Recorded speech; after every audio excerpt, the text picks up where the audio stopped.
Hi, and welcome to Musicians Hangout with your host, Crash Fistbite from Dissonant Chaos and Fatal Butterfly, and Maxine Maxwell from the Maxwells.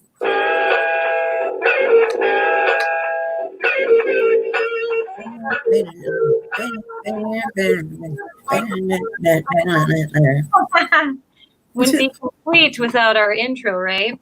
I'm going to write lyrics to that song, I swear to God.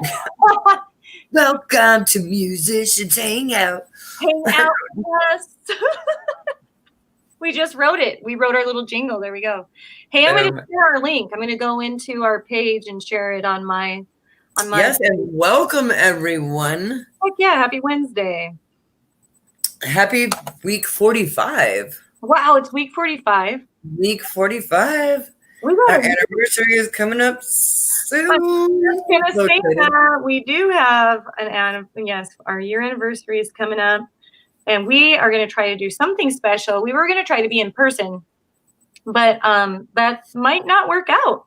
No, not with Sully, because it sounds like Inslee is now extending social distancing kind of indefinitely right now. Like he said he's going to come back, but he doesn't know when. He's waiting for something, but he doesn't know what. So, I don't know. Man, I read in the newspaper that we are supposed to open at least like recreational areas, state parks, etc. So we'll be able to hike, but not camp. So that's what I know so far too, is like we're going to have a slow opening. I thought that they were going to allow some camping areas. Gosh, I hope so. Maybe I think national parks are going to open up. Like I will park at a hiking area in my van and camp there. I don't care. The national parks by the 1st. Yeah, Max and I ordered some backpacking gear because our VW bus is still out of commission. So we're probably going to be working on that throughout the summer, and I want to camp so bad. So we're going to backpack around here instead. Ooh, that sounds so fun. We can do that. I'm super excited. But you know what? I haven't gone over the mission statement yet, so I'll do that really quick. Do that. All right. So Musicians Hangout mission statement is to be part of a revolution to create friendships with other artists and build a community network to save music. So thanks everyone for joining us tonight and for being part of this community and supporting us. We feel the love more and more each week and more with each show and each concert series too. So if it weren't for our friends and fans and our, music community, we wouldn't be here. We wouldn't do this. So we absolutely love your support because that's what keeps us going. And we are now at 2,400 followers on Facebook. Yay! And up to 2,272 likes on Facebook. And shockingly enough, we are at 168 subscribers on YouTube, which is crazy awesome. My bubby wants to say hi. Come here, buddy. Say hi, buddy. Oh, backwards land. Oh, there he goes. Backwards land gets us every dang time. We almost got to see him. He's very playful right now. So, our guest couldn't make it tonight, and we totally understand. We're going to reschedule them. They might be able to pop in a little later. So hopefully that can happen. Anyway, they had to, bow out just before we started tonight. And we are asking the chat room and our viewers, if you would like to be on Musicians Hangout tonight, just let us know. You can let us know in the chat. You can PM Musicians Hangout or Crash or myself, Maxine Maxwell, on Facebook. And YouTube watchers, you can put it in the chat room too. Let us know. And we will bring you into the show if you would like to be, part of the Hangout tonight. Excellent. I already have people messaging, kind of. Yay, that's awesome. So yeah, no, that's exciting. I love it when people message us really fast. It's awesome. Yeah, right? This is gonna be fun. Okay, babe. So also tonight, I was gonna say, Justin Sable from those guys had just released a new video. Oh, so that's awesome. I haven't been on Facebook like all day. for the last couple days at least. So that's awesome. I haven't checked that out yet. I'm going to check that out. Well, I was going to say we could always air that tonight. Oh, yeah. Let's do that. That's a good idea. Buddy, go on. Because I have that link. It's chewing his toy back there. You guys might hear my doggy. Oh, well. Yeah, it happens. It does. It happens. So I just want to comment on how beautiful all your flowers are in your hair, my friend. I was going to say the same for you. And I love how springtime of yours looks. Oh, yeah. I have a little butterfly on it, too. Yes. Oh, I love that. You look very spring. Spring look for musicians hangout. Right? Yeah, right? You know what? I mean, his spring look. I cannot believe how much we've done in just a year. You know, it's not a year yet, but it's so close. And look, hi, Anthony. There you are. Do you want to be on the show tonight? Well, I don't know. If you guys get really bored, I was thinking maybe you can have a segment called "This One Time at Band Camp." And say, like, weird things that happen at band practices or something, you know? Like, oh, yes. I'm sure you have some stories. We run out of stuff. I was just thinking, like, oh, we never run out of stuff, but that is kind of a good idea. That is kind of a good idea. I have someone that might pop in too. We'll see. He's kind of shy. Well, if not tonight, he will on Friday for sure. Oh, yes. So Friday, both of our bands play. Yes. That's pretty sweet. And yeah, I was talking to Justin Sable from those guys today. And because he was asking me like what the lineup was going to be. I was like, I don't know yet. And I told him the lineup of everybody. He's like, oh, sweet. So we all get to play tonight. It's like, heck yeah, that'd be, or that night. I got to bring this up. So Corey says Anthony, and then he says, haha, he needs flowers in his hair. He does need flowers in his hair. Everybody needs flowers in your hair tonight. Everyone go get flowers. Put them in your hair. Yes. This is the quarantine look. He could always stand outside underneath the cherry tree and shake one of the branches and have like cherry blossoms fall on his hair. Oh, looks so pretty. So pretty.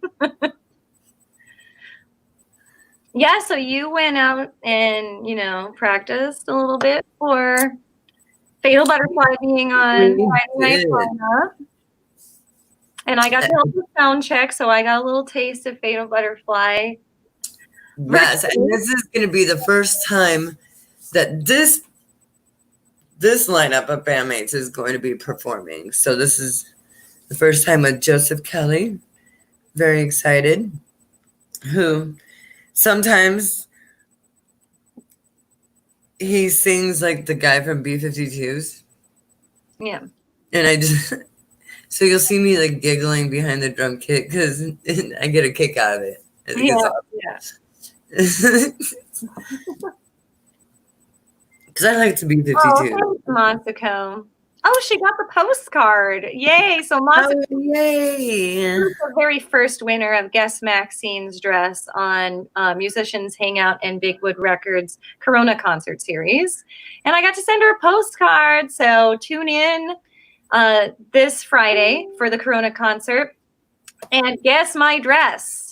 Because you could get a postcard from me from beautiful Sequim, Washington. Sean Patrick, he says, I got my flowers on. Nice. Hi, Sean. How you doing, Sean? Thank you for joining in with us again. Thanks for tuning in. And if you want to be on the show, you can always send us a message. Message me or us or whoever. We're taking requests now. Justin Kurtzman, I think that's how we say it, from Black Shepherd. He's in class right now, but he is going to be joining us later after he gets. Okay, well, that's nice. Very excited. I told him, so I sent him a link. Here you go. Very good. Yeah, sometimes it just organically, goes together, and that's very lucky. Yes, sometimes not so much, but that's okay. That's okay. We have like plan B, C, and that's it, right? Well, I mean, yeah, but oh yeah, Cordy Fitzpatrick says, "I love Justin Nice. Kautzman, Kautzman. I Kelvin, think I think you're right. he You know, is super awesome. when Such a nice guy. when he joins in, let's have him tell us if that's how you say it. Yes, like I don't want to say your name wrong. Man, I It's always butcher like names. to repeat it the wrong Remember way. when we had Craptastica on and I called them like Craptasia? Guess who's Like I didn't say it right at all. I was like, oh, because I try really hard to say everybody. Cordy says yes. So Justin Kautzman is the way we say it. Thank you, Cordy, for clarifying that for me. Because there's nothing worse than having somebody mispronounce your name and then. I know that's totally happened before with, Yeah.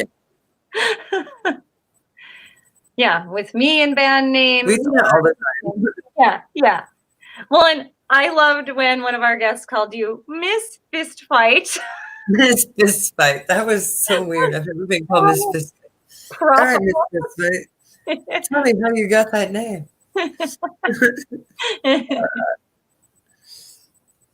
All right, well, here you go. Oh my gosh. So I'm sorry I'm like petting my hair, but I just changed conditioners today. And my hair is so amazingly soft right now.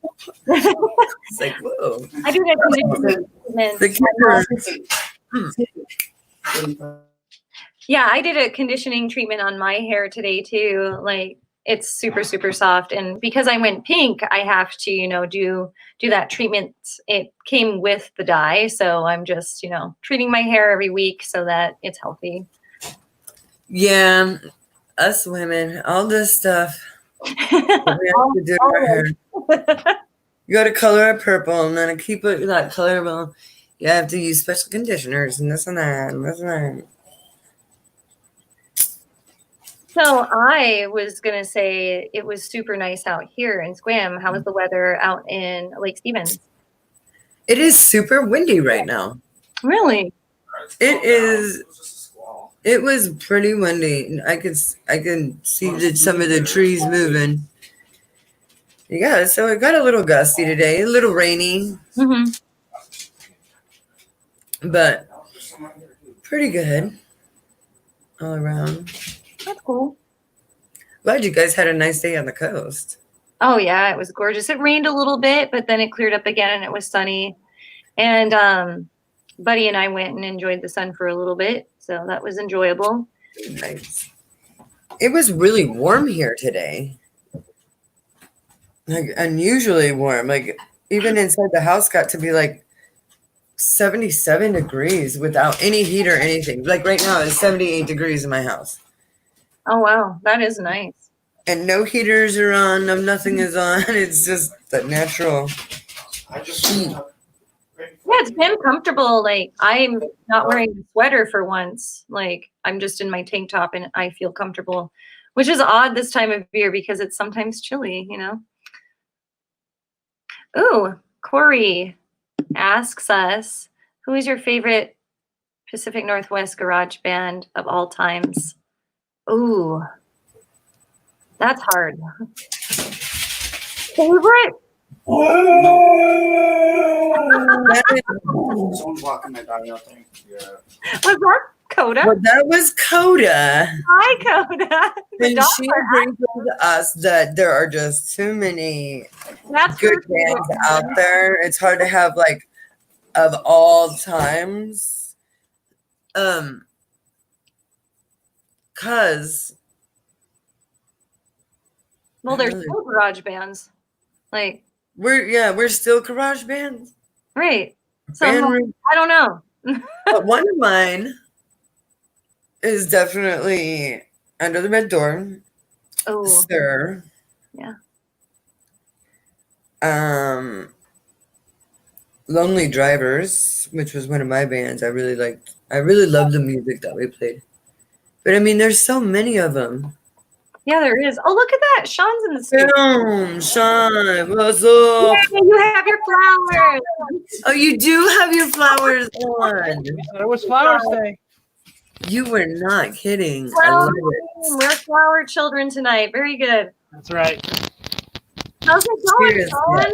How's Not too food in bad. the world? It's going well. I'm getting some things done. So we're just basically waiting on shipping and start doing some more wiring today. So that's exciting. I'm sorry that I saw that one of the masterpieces that you wanted was The one in Florida. the one in Florida was broken or needed stuff to be replaced or Yeah. So what happened with that is I got the deal for the Amic desk, and I was super excited about it because this is like a giant board, right? This is like I think it was over like 7 feet long or something like that for a console. So it's huge, right?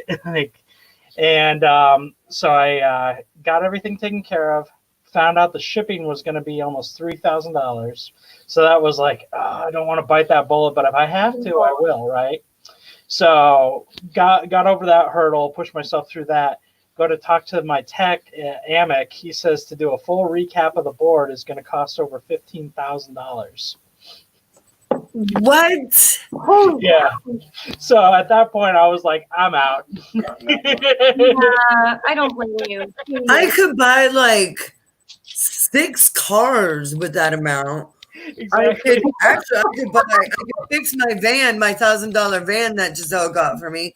I could fix that and buy like a trailer to haul more junk in it so that we can live in the van if we need to go tour and have enough money to go tour.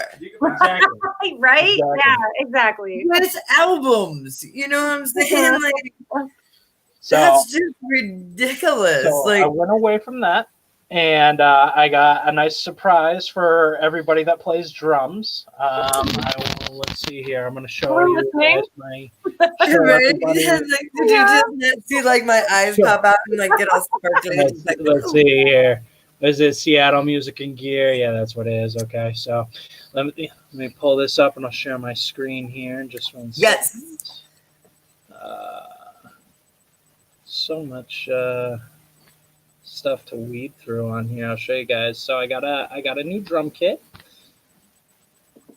to go with my other drum kit because you got to have lots of drum kits, right? I only have the one. Well, don't worry. You can come play on both of mine. Oh, hey, Sean. That reminds me. Do you have any leftover hardware for floor tom? Maybe I'll check. I need the actual mount. I might actually have that. Let me. Because dig through mine- my junk. Mine got stripped out, so I can't use one of my legs like at all. Oh, really? Yeah, yeah. And I have to perform on Fridays, so Yeah, exactly. So you need a kit. To I do just that. need a mount. I still have like the screw that goes into the mount and the leg, of course, but There we go. All right, so let's see here. Oh shit. Well, it's not as though you can Share go to the music store and get that, like. yeah, I know because they're not essential. I don't know why somebody said that because music is definitely essential to me, and being able to buy stuff for my music hobby is definitely essential, not just to me, but for everyone around me because I get a little cranky if I can't jam. Yeah, it's therapeutic for people. So yeah, I get it. Is Makes that sense. coming through at all? You have to share it. I think it's sharing. Let's see. Oh. That's You have to click it on the bottom. Oh. I think. Let's see here. I don't know what your screen looks like, so. It's saying it's sharing. Huh. Look at the bottom. Do you see the 3 of us down there? Is there one that's kind of whited out a little bit? Share screen. Down at the bottom. Okay. Above share screen, there might be like a little picture guy. Let's see. Chrome tab. Share. There we go. Oh.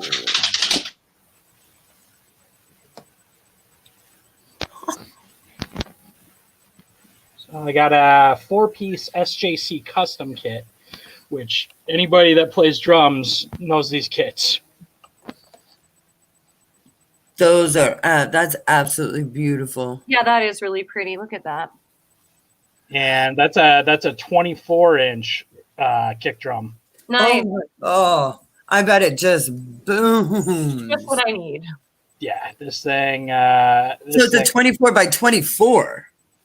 24 by, I think it's 24 by 20. Yeah, 20 by 24. There it is. Oh, okay. I was gonna say. Yeah, so Yeah, there's because mine's like a 22 by 20 or 22 by 18. I can't really remember. and that's my other one. That's my Tama is like a 22 by 18 or a 22 by 20 or something like that. And it's not bad. It's pretty beefy, but this thing I was told is just like a monster apparently. So I was like, okay, dude. Gorgeous. And I'm stoked for this. I'll have all the bags and everything. So that's going to be the new like the primary kit that we'll have for Studio Land for everybody to play on. So whenever you guys come over to hang out, we have. So that brings me to a question. Or whatever. As far as us double kickers, Yeah. do you have pedals? And if so, what kind of pedals do you have? So I'll have the DW3000 series for the Tama stuff for the Grand Star Custom for the Tama, Okay. and then the SJC comes with all SJC hardware. So really just a preference of a feel, I guess. I went with the 3000 over a 5 or a 7000 because for me, I like to feel the pedal a little more. I like to have a little more resistance in it, and maybe you guys can relate to that. I have a 9000. I'm a definite. Light as a feather. So you're a 9000 series fan. Mm-hmm. Okay, so why do you like the 9000, Maxine? Well, to tell you the truth, my husband bought them for me for Valentine's Day, so Okay. that's why. It's really nice. I like how light they are. Like I really, really like how they feel. So I had 3000 and it was not as fluid, if that makes sense. Exactly, and that's why I like the 3000 is because I got it's you. fluid. I'm a tinier drummer too. I'm little, so like I have little feet, so like it's easier for something light and airy, if that makes sense. Yes. Yeah. I don't have to work as hard, you know. Now, what are you using? So for me, I have the 2 kick drums. Yeah. So I have individuals in their Tama. The Cobras? Iron Cobras. Yeah. And I have them as tight as they can possibly go. To the point where I have to get new springs because my spring is starting to separate a little bit because I like them tight as I can get it. Because I like how, I just like the way, I just like them really super tight, I guess. I don't like them how they feel super floppy. So it just fits my drumming style. So You like it just nice and articulated, just boom, boom, boom, boom, boom, boom, boom, right? Yes. Corey's telling me to stop drooling over your kit. Hey, Don't tell me how to live my life. It's not my kit, okay? It's not my kit. It's the studio's kit. The studio's kid. I don't even get to enjoy any of this stuff. Like we should call this musician's nightmare over here. You could enjoy it. I don't have You have to time. get back there and just start snapping out and just I don't have get your time. money worth. It's your stuff. Enjoy it. If I start playing with it, then none of this gets built, and then nobody else gets to play with it. Oh, touche. Hey, I thought we got to drool on them in person. Yes. I'll bring a bib. It's funny. Hi, Rebecca. I think we have some bibs around here somewhere. Let me see. Good. Okay. You know, I was Find a bib. It's looking really nice. I can see what he's been working on his walls and stuff. Oh, I know. Well, I've seen it. Man, lost my atrocity girl bandana there. I was gonna do some free commercials. Oh. It's probably inside. Yeah, we're supposed to have Atrocity Girl on end of May, right, Crash? Sure. Yeah. I mean, I could get up and go look at the calendar. I don't. I think it's like in my face. last And I have to like actually flip through. I should really put it in my handy dandy, $400 freaking cell phone, which is retarded, that we pay $400 damn for like this little handheld device. But that makes us dumber. It's smart, so we literally get dumber. Like, do you know like your husband's cell phone number by heart? Yes. Okay. Do you really? Wow. Do you know my phone number by heart? Okay, that's my point. Like we just, what's your number? And then, like, what happens if like you lose your cell phone or it dies or something, and you actually have to remember somebody's damn phone number? Like, well, I'm glad I memorized his because it's an emergency situation type thing to know your emergency contacts number. Plus, I write it out on forms and stuff when we fill things out. So, yeah, that's the. Yeah, he's like. I guess he was like a bad. He was a bad example. I do know my mom and dad's too, and I think that might be the extent. And my best friend's number from high school, which is probably just it's her mom's number now. It's probably your landline still. I could call. I remember my childhood growing up in Boulder, Colorado. Yeah. I remember our phone number back there, and I'm not even kidding you. It's still the same number today. Still the same one from when I was a wee lass. A wee lass. I miss is being able to like crank call people. Oh, I know, right? Can't call your friends anymore. Right, and like, caller ID totally ruined that. Yes. Stupid caller ID. Star 69. Right. Remember the crank yankers? It was a show. Yes. That was the best. It was the puppets.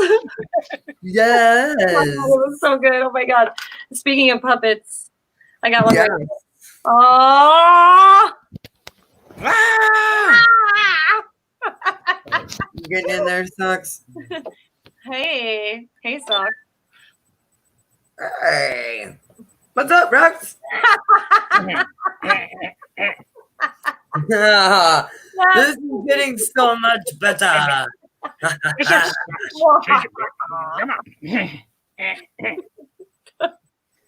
I should have done. Oh my god, that was great. Yes. I should have done Socks' hair today. I did So, not do her hair. that's our backup.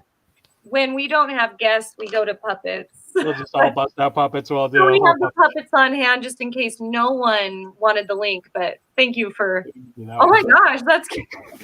Oh my gosh, that is so cute. Is that Deputy Dog? I think so. I got it in a box of all the stuff from when I was like a baby or like a little kid, so I assume it probably is. Oh my gosh. Is that Toy Story? No, it is Land Before Time's T-Rex. Oh, it is. It is, and it's a puppet too. Oh, Dad. Just many fun things in my band room. All the puppets. I have a finger I could probably draw a face on. Hello, Baker.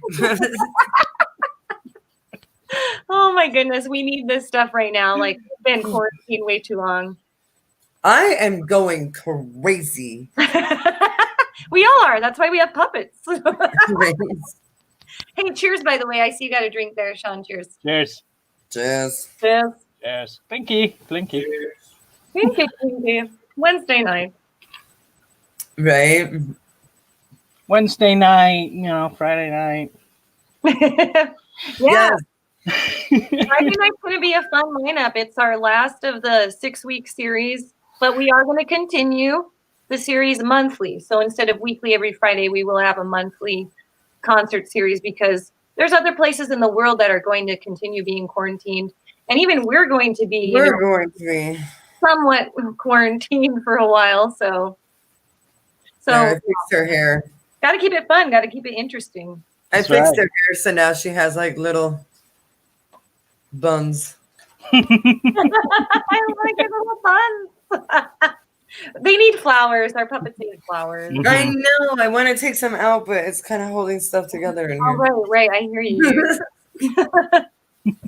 I don't want to have to like put it back in either, or my hair look all like. Oh, I know, because like I don't need my head to fall off or anything, Yeah, right. even like had to make sure my hair was all curled like this hand, like a stupid way. I saw you were doing some tattoos earlier, Crash. That looked pretty nice. I did. I gave Josiah a tattoo last night of the band Leftover Crack. I've been off social a band. media all day and I miss things. See, that's what I get. Even Sean knows more about what's going on. Yes, it's a band. What the hey? And it turned out really well.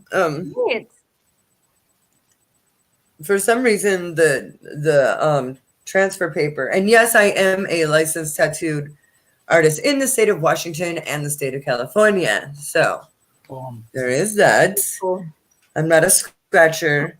And I'm licensed to do them at home and be mobile, which is very expensive.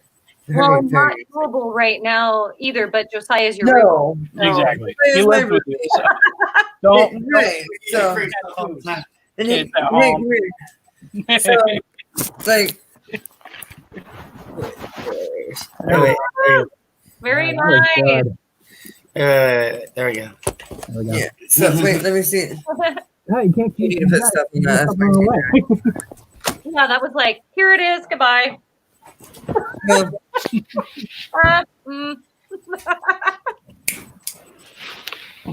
the stuff on it. What'd you do with it? That Where'd was you put really good work. it? Yeah, good job. Thank you. Yeah, I had to tell him to put some Aquaphor on it because it's way too dry right now. Yeah. Tattoos are freaking brutal sometimes, man. Well, I think don't that gets remember with the skin. It depends upon what needles you use for what and this and that and this and that. And so I try and some colors cancel out others. It's crazy, like yellows and reds.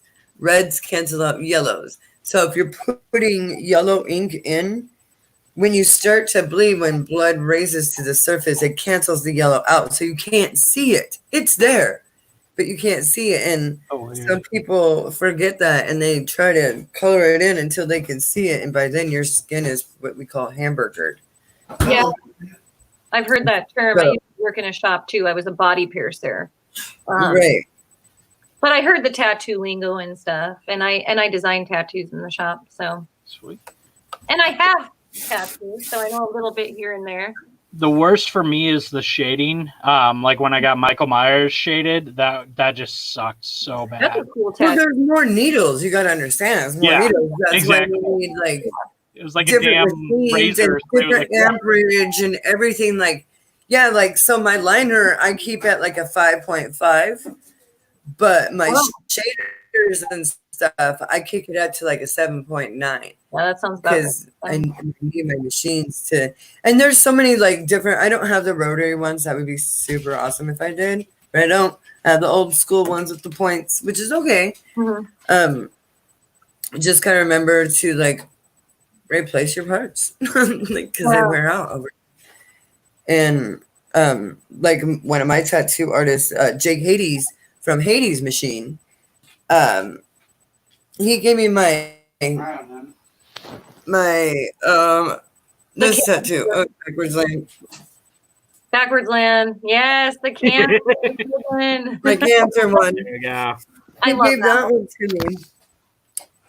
And he has some super vintage tattoo machines. Cheers to like To that. Cheersing you, Crash. thank you. Glad Hey, I'm not even scared of COVID-19 because I mean I had cancer and it didn't kill me. So but that's why you're careful too. Like I know that's why you wear your mask. And she has such Oh a yeah, I'm not thinking. Oh, Yes, I did go to a couple band practices, but here's the thing: like I took precautions. yeah, you did. We still socially distanced each other. We didn't drink after each other. We didn't smoke after each other. We didn't, like washed our hands all the time. Like nobody was really touching anything of anybody else's, and like it's just be smart. Just be smart. Yeah. So. Well, and you quarantined yourself for over a month before you got together with everybody, and so did they. So. Oh, more, yeah. Mm-hmm. Way longer than that. Well, and there's that term that everybody's been using, your COVID or quarantine family or buddies. Like they're who you hang out with. Like I have a friend that we hang out with, and like my bandmates don't unnecessarily expose themselves to other people. Yeah. Right. They limit who they are.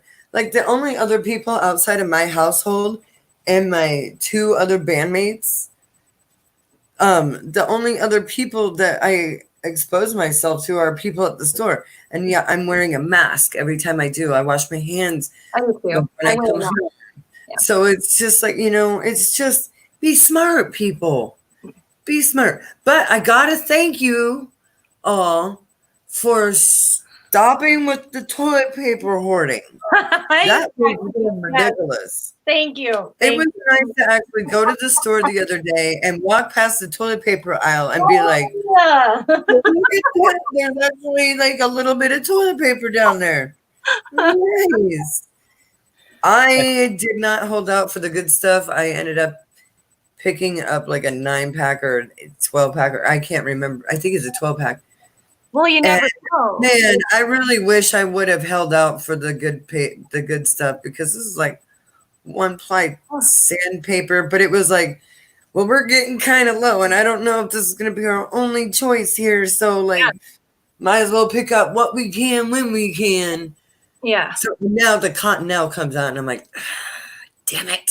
We have we have a bidet in the master bath, so that's kind of nice. Nice. That is so fancy. On a lonely night. Go to crumpet with your bidet.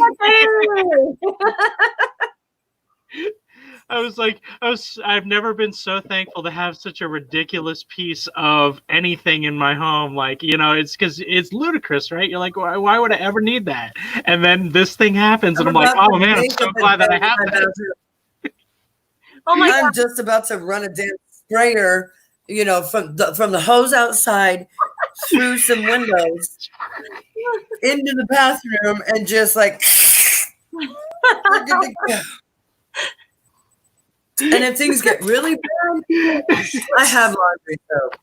I'm just saying. Yep. Lots of tank tops this year.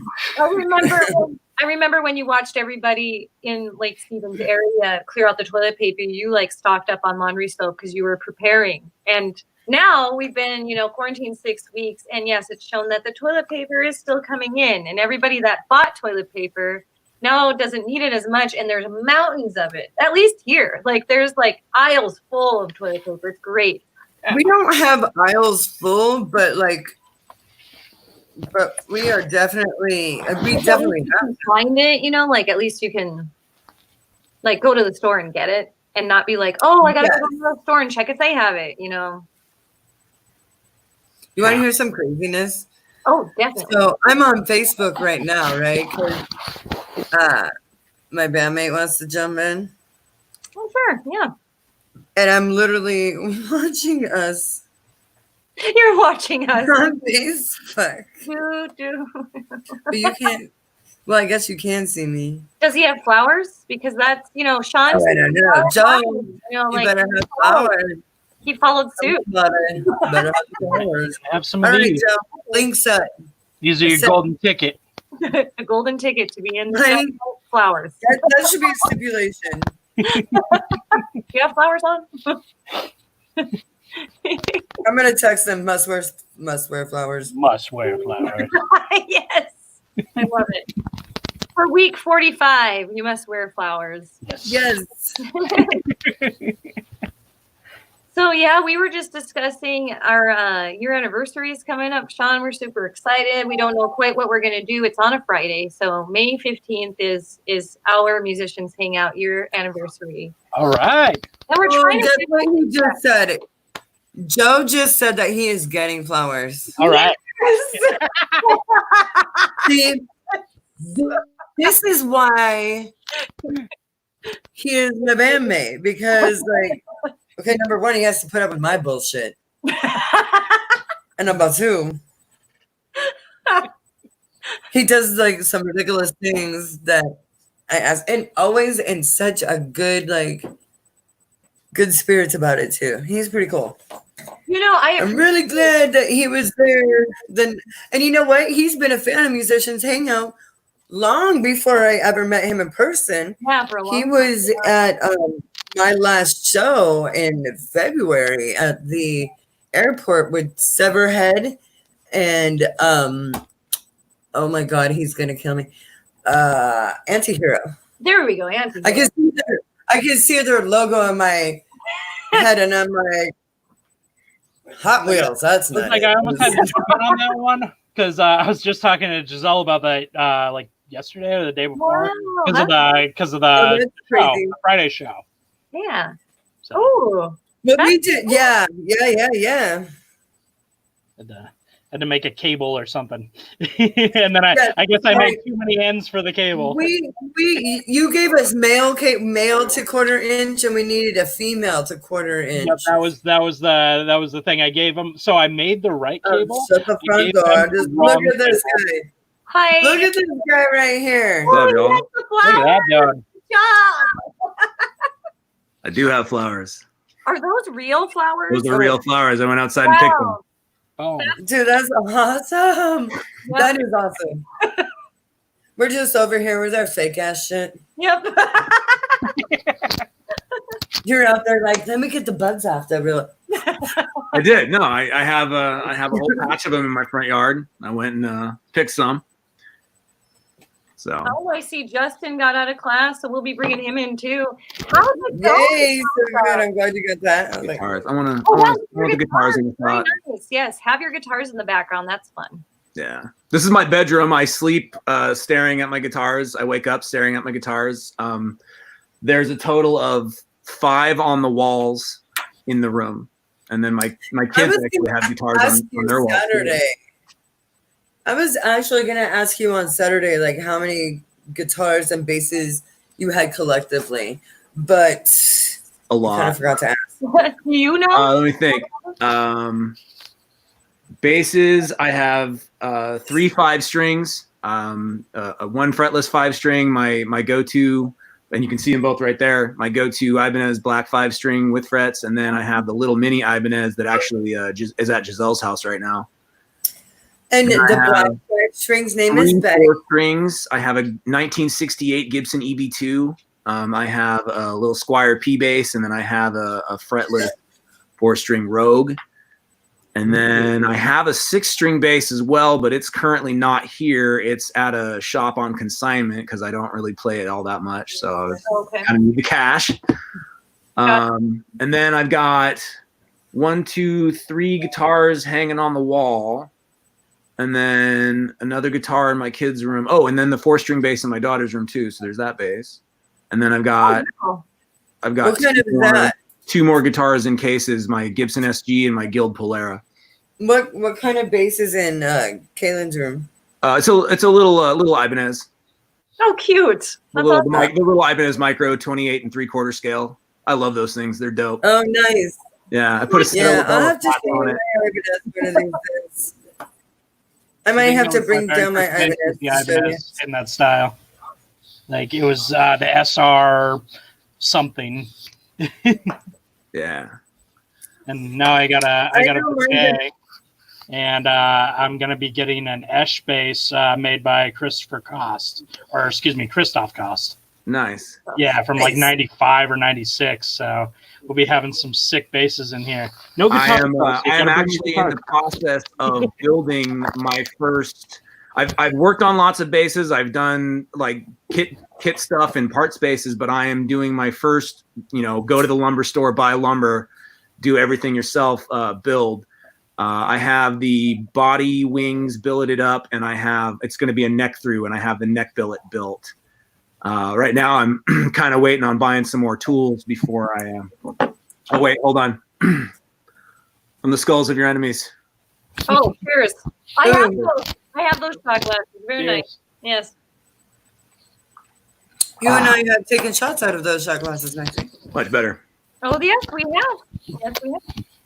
We will again someday, my friend. Oh, My goal is to get that the prototype built, and I'm aiming specific for a niche type build where I want to build things that are exclusively under 8 pounds. I don't want any guitars come out of my workshop that weigh over 8, because I have injuries. I'm actually a disabled veteran. I've got one of those invisible injuries that you can walk around and nobody looks at you and thinks you're disabled, but in reality, I have to deal with chronic pain and stuff. So, but you've seen my spine. Like, yeah, a lot of people don't know what's going on. I have scars, but they don't understand the hardware that lays under those scars. Like, I have more metal in me than my van, and I'm missing more parts than a freaking puzzle box from 1952. You know what I mean? Yup. Yeah. So based on that, my goal is going to be to focus on ergonomic, good fit, and lightweight. That's cool. That's why I love my Ibanez. My Ibanez weighs like 6-7 pounds, maybe. I will say that I'm taking a lot of my build cues and design cues from Ibanez. I've grown up loving that Ibanez neck. They have those thin, fast. It's so nice and tapered. I'm modeling my necks after that profile. Now, I think Ibanez got it from PV. I swear by it, because my first PV bass, the PV Fury, had a really nice tapered maple neck. Furies are nice. Oh God, I love that thing so much. What were you saying, Sean? Are you going to be designing your own pickups at some point, Joe? Hopefully. No, just because there's such a great market out there for pickups already, and we have Lohler Pickups is local to Tacoma. Nice. So there's always the option to go up and talk to Lohler.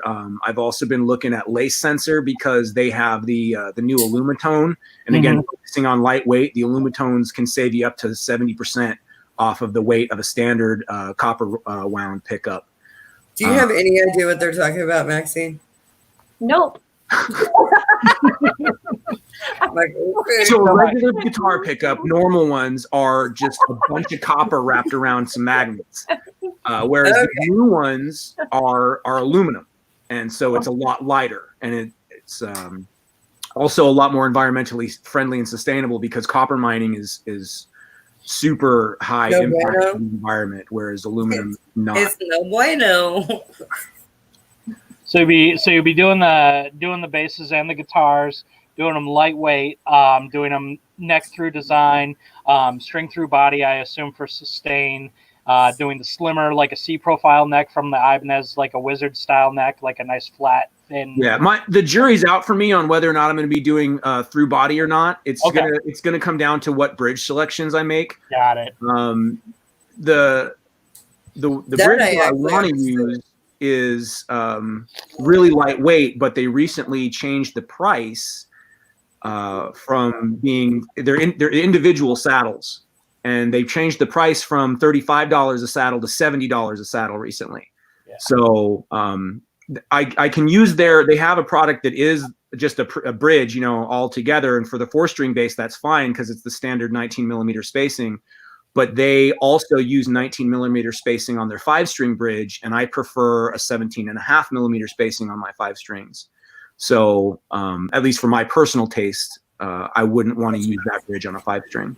No, is that more for slapping and things like that? You want a little bit more space in between for your playing style? No, that's what I'm saying. They have more. They have 19 on theirs, and I like it thinner because I don't do a ton of slapping. I'm more of a finger style guy, a little more after Jocko. Okay, so you and I are in the same kind of world then. More of the finger stuff, lot less of the, I guess you would consider it like the Larry Graham, like funk technique. Right. I can play that stuff. And Tony, I did actually learn the Seinfeld bass line for you. She was asking, oh my God, bass line. So please like the slap thingy, like every time at band practice, and I was like, Dude, and it kind of reminds me of the Seinfeld like thing. Yeah. And so I was like, so do you know the Seinfeld thing? It was like, Yeah, I'll just diddle out some funk riffs when we're kind of in no. downtime. If you want to really impress me, I want you to learn Free's Pretty Little Ditty off of Mother's Milk. Okay, I'll see about that.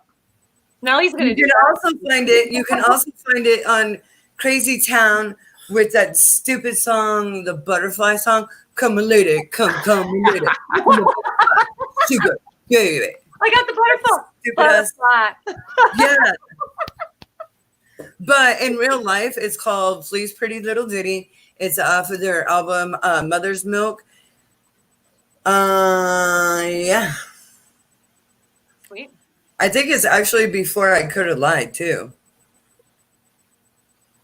I could have lied, I'm such a fool. My husband never. That was that song. That's a good song. Well, I am a Chili Peppers like We do have the cats. We do have it on the bucket list of getting to a Chili Peppers concert. Oh my gosh, that's my number one bucket list. I had my chance, but I got into an argument with my best friend who got me tickets for my birthday and took someone else. And then posted pics on my Facebook. You know, it was a bucket list show for me was the Pearl Jam home shows back in 18. Which one? The Pearl Jam home shows. Oh my gosh, you got to see those? I saw one. I went to the Wednesday one. Oh my god, that's Yeah, awesome. it was super good. Yeah.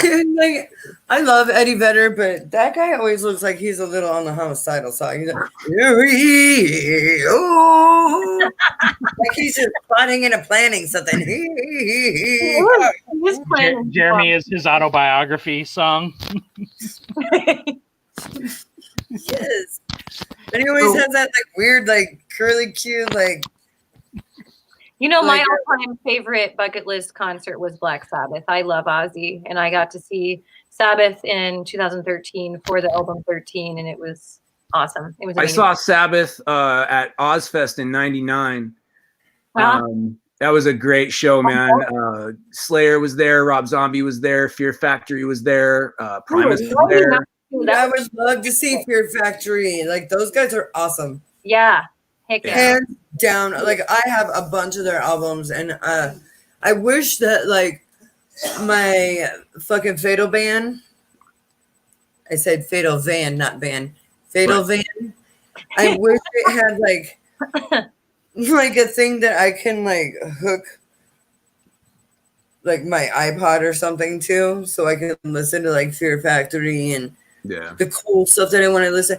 Apparently, my CD player does not work, which sucks because I really wanted to listen to some CDs. I have a bunch of local music that I haven't heard no grip of time. Right. I wanted to listen, like Charlie Drown. I wanted to listen to her album, Pretty Little Pieces. So And I kind of wanted to pick everybody's brain about how we all, and this has been a topic of conversation. You guys have brought it up in passing pretty much every show I've watched. Every guest has mentioned something about it, but you know, I want to take, you know, our stab at it collectively is how the music industry moving forward is going to stay viable. Yeah. good question. Yeah. It's Through internet, I'm guessing. It's gotta be. Well, after this whole COVID-19, there's a lot of local businesses, a lot of local venues that just cannot keep their doors open. They have already lost their fight. Like Plaid Pig, we discussed that on Saturday. Yeah. Plaid Pig, they're done. Jazz Bones is trying to keep it open. They just invited me to a DRI show scheduled for October 25th, but at the same point, like that might be closed down. Yeah. Louis G's, they might be done. Tony V's they still have like their burgers and like some other stuff going on that they're able to like deliver or you can pick up. I don't know if Louis G's is able, if you're able to order a pizza and go pick it up. I mean, that would be smart if they did do that. Yeah, they are. They're doing. But like right now, we're seeing the transition from these live venues that we used to do to now, you know, with programs like Musicians Hangout, which is awesome. And thank you, by the way. Oh, Looking forward to Friday, everybody. Oh, me too. Badass. But I'll be down early. but that's right now at this stage, it's mostly a labor of love for you guys. You know, you're not getting any bills paid by this. You know, you're paying to do this. You're coming out of pocket for all the expenses that come up. There's no reimbursement. There's no door. It does cost money to do this.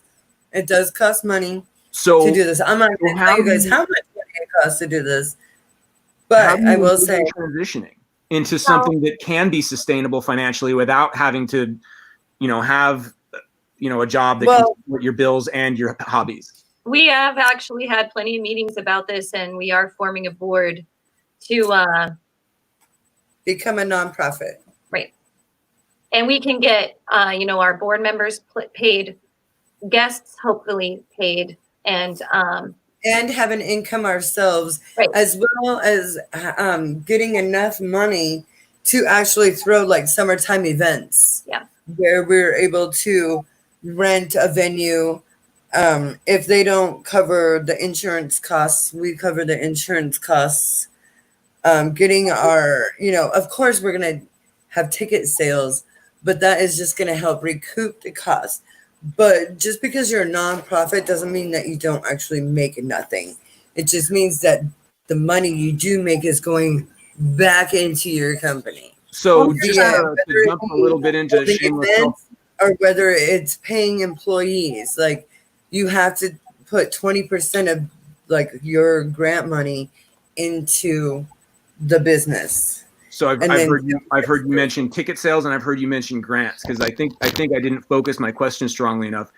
I'm mostly going to how, you know, the LLC and the nonprofit status and all those things help when it comes time for tax reporting, but how are you going to get the money in the door to begin with, let alone how you decide to divvy it up after the fact? But I heard ticket sales and I heard grants being on the table. Okay, so with startup income, what we can do is we can get grants from the government, being a nonprofit organization.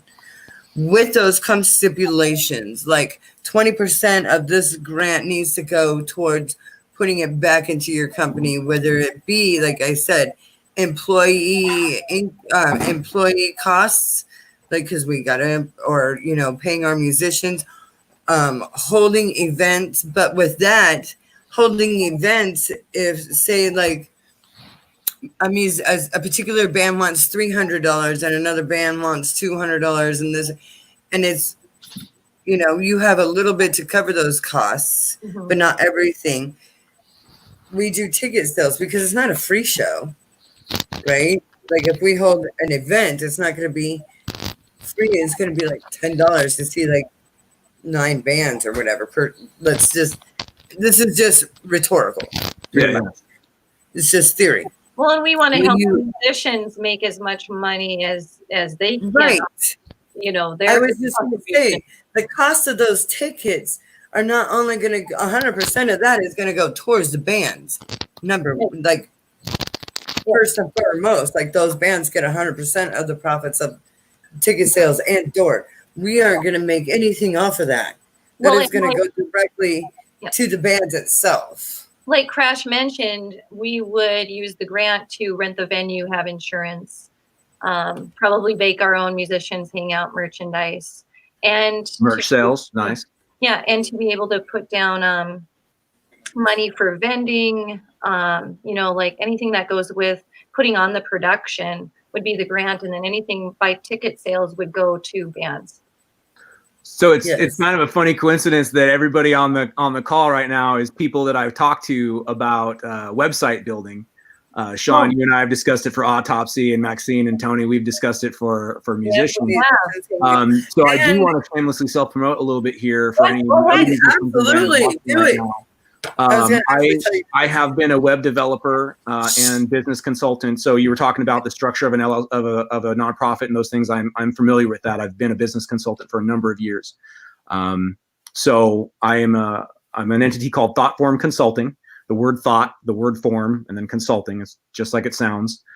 And just a little backstory on that. My personal spiritual beliefs are that anything we give psychic energy to exists. So all of the gods that we pray to, they're all just as real as we make them. And that the name for that is a thought form. And so that's the basis of that. And that's called World Thought Consulting? Thought Form. Platform. Platform Consulting. My website is thoughtform.consulting. And it's small scale right now because I haven't really been doing much with it. I've been doing a lot of construction work the last couple of years, working primarily with tradesmen and construction workers to get them technologically savvy and have their websites built for them. I'm transitioning more back into doing exclusive digital work. And my goal would be to be working with musicians. Now that's where my passion lies. That's what I do for a hobby. So it would be a nice blend of the day job and the, yep, that's it. Me. Awesome. And my expertise lies in helping people understand what a website can be for their business, for their brand, for promotions, for doing things like merch sales, ticket sales, online streaming sales. So. That's Excellent. awesome. Good plug.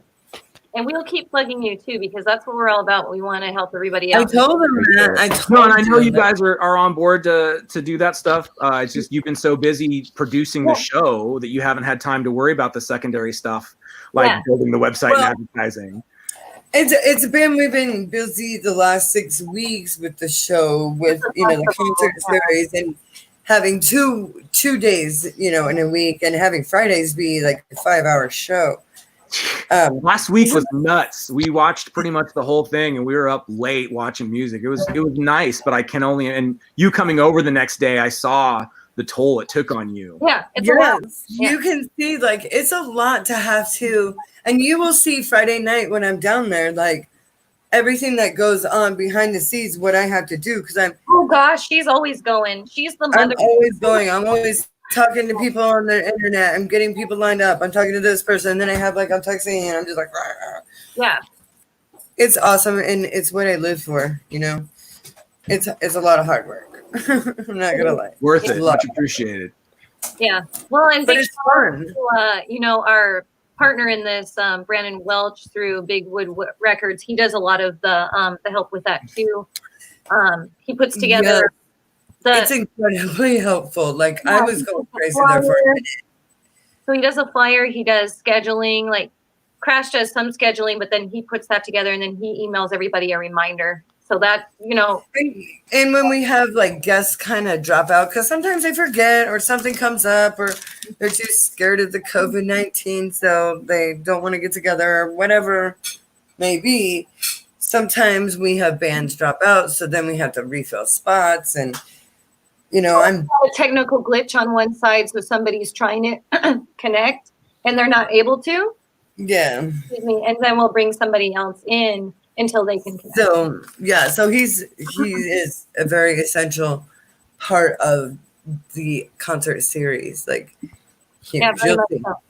Yeah, he'll help with sound check and behind the scene, and then I'll be behind the scenes too. And we'll Crash and I are chatting on the phone usually when we have a band playing, so that we can have smooth transitions. Or if we're trying to find somebody or not able to connect with somebody, we can connect with Brandon and discuss as a team like what to do. So like we're all kind of, I'm not as involved because I'm not sending the links and the emails and everything, but like if we have a stall, then I stall. Like I come in and I do the talking and I'll do like the trivia question. So right. I mean, it takes a village to run a podcast. It does. It does. Yeah. It really does. We try to make it look smooth, but like behind the scene in our group. And just like Justin Kautzman said, he is awesome with giving info. And he truly is. That's great. He truly is. Like, Brandon, if you're watching tonight, we cannot do this without you. And we absolutely just love you. Love.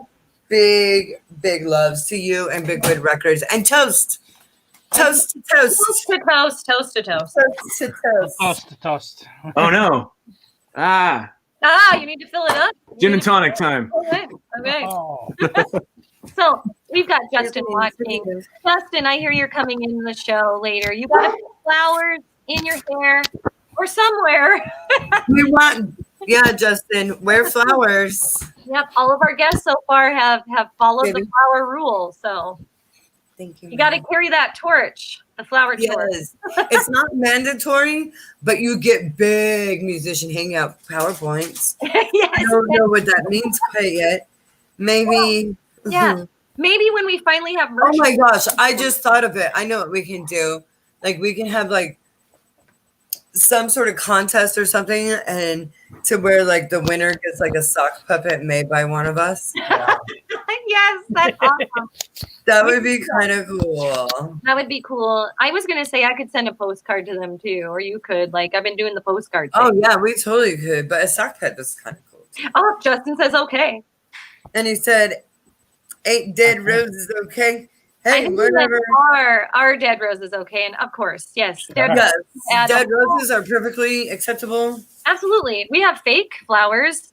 I mean, Joseph's the only one that showed up and showed us all up with his Yeah. beautiful flowers. AJ wants to know why flowers. Why not? It's spring. We're going Because to it's spring and we like it. The flowers are just to be fun because it's spring.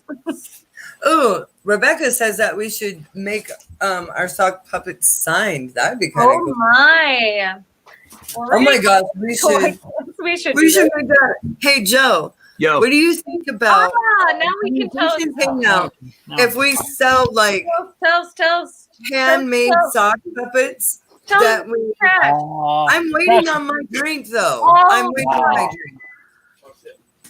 Yeah, everybody's We'll toast again. toasting. We'll toast again. We'll wait for you. oh no, more drinking. I'm so upset. Oh no, I'm gonna darn. need a refill.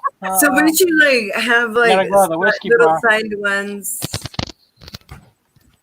Yeah, I think sock puppets. I think that's the next sliced bread, man. Sock puppets. Why, I thank you. feel like it. That's our backup. So this is Plan C. If you don't have And any, look, it does double as a face mask. Oh, okay.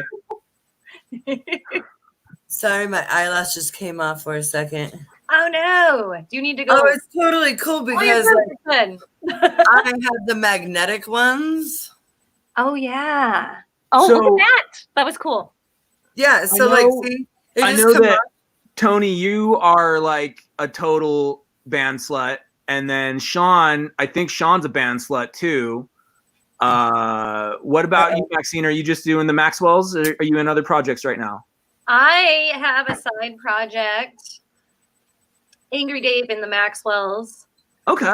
However, we're not really doing any writing right now, but we do have an album out there that we released back in Max.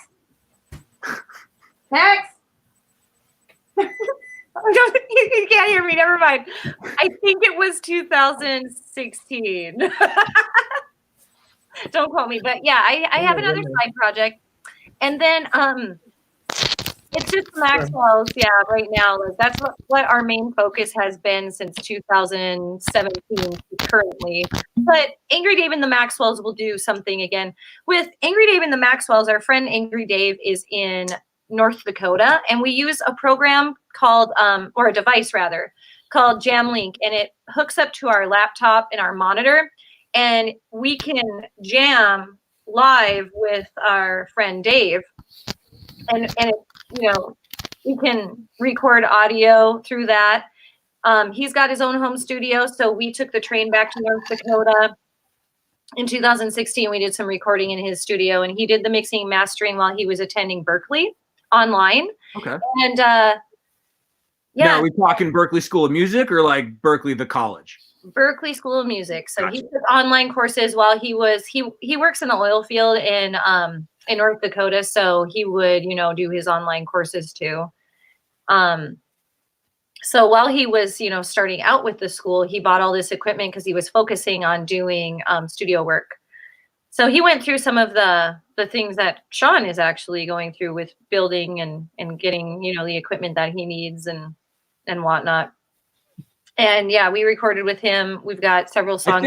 I think Sean probably has all the equipment he needs. Now it's just the equipment he wants. Am I onto something, Sean?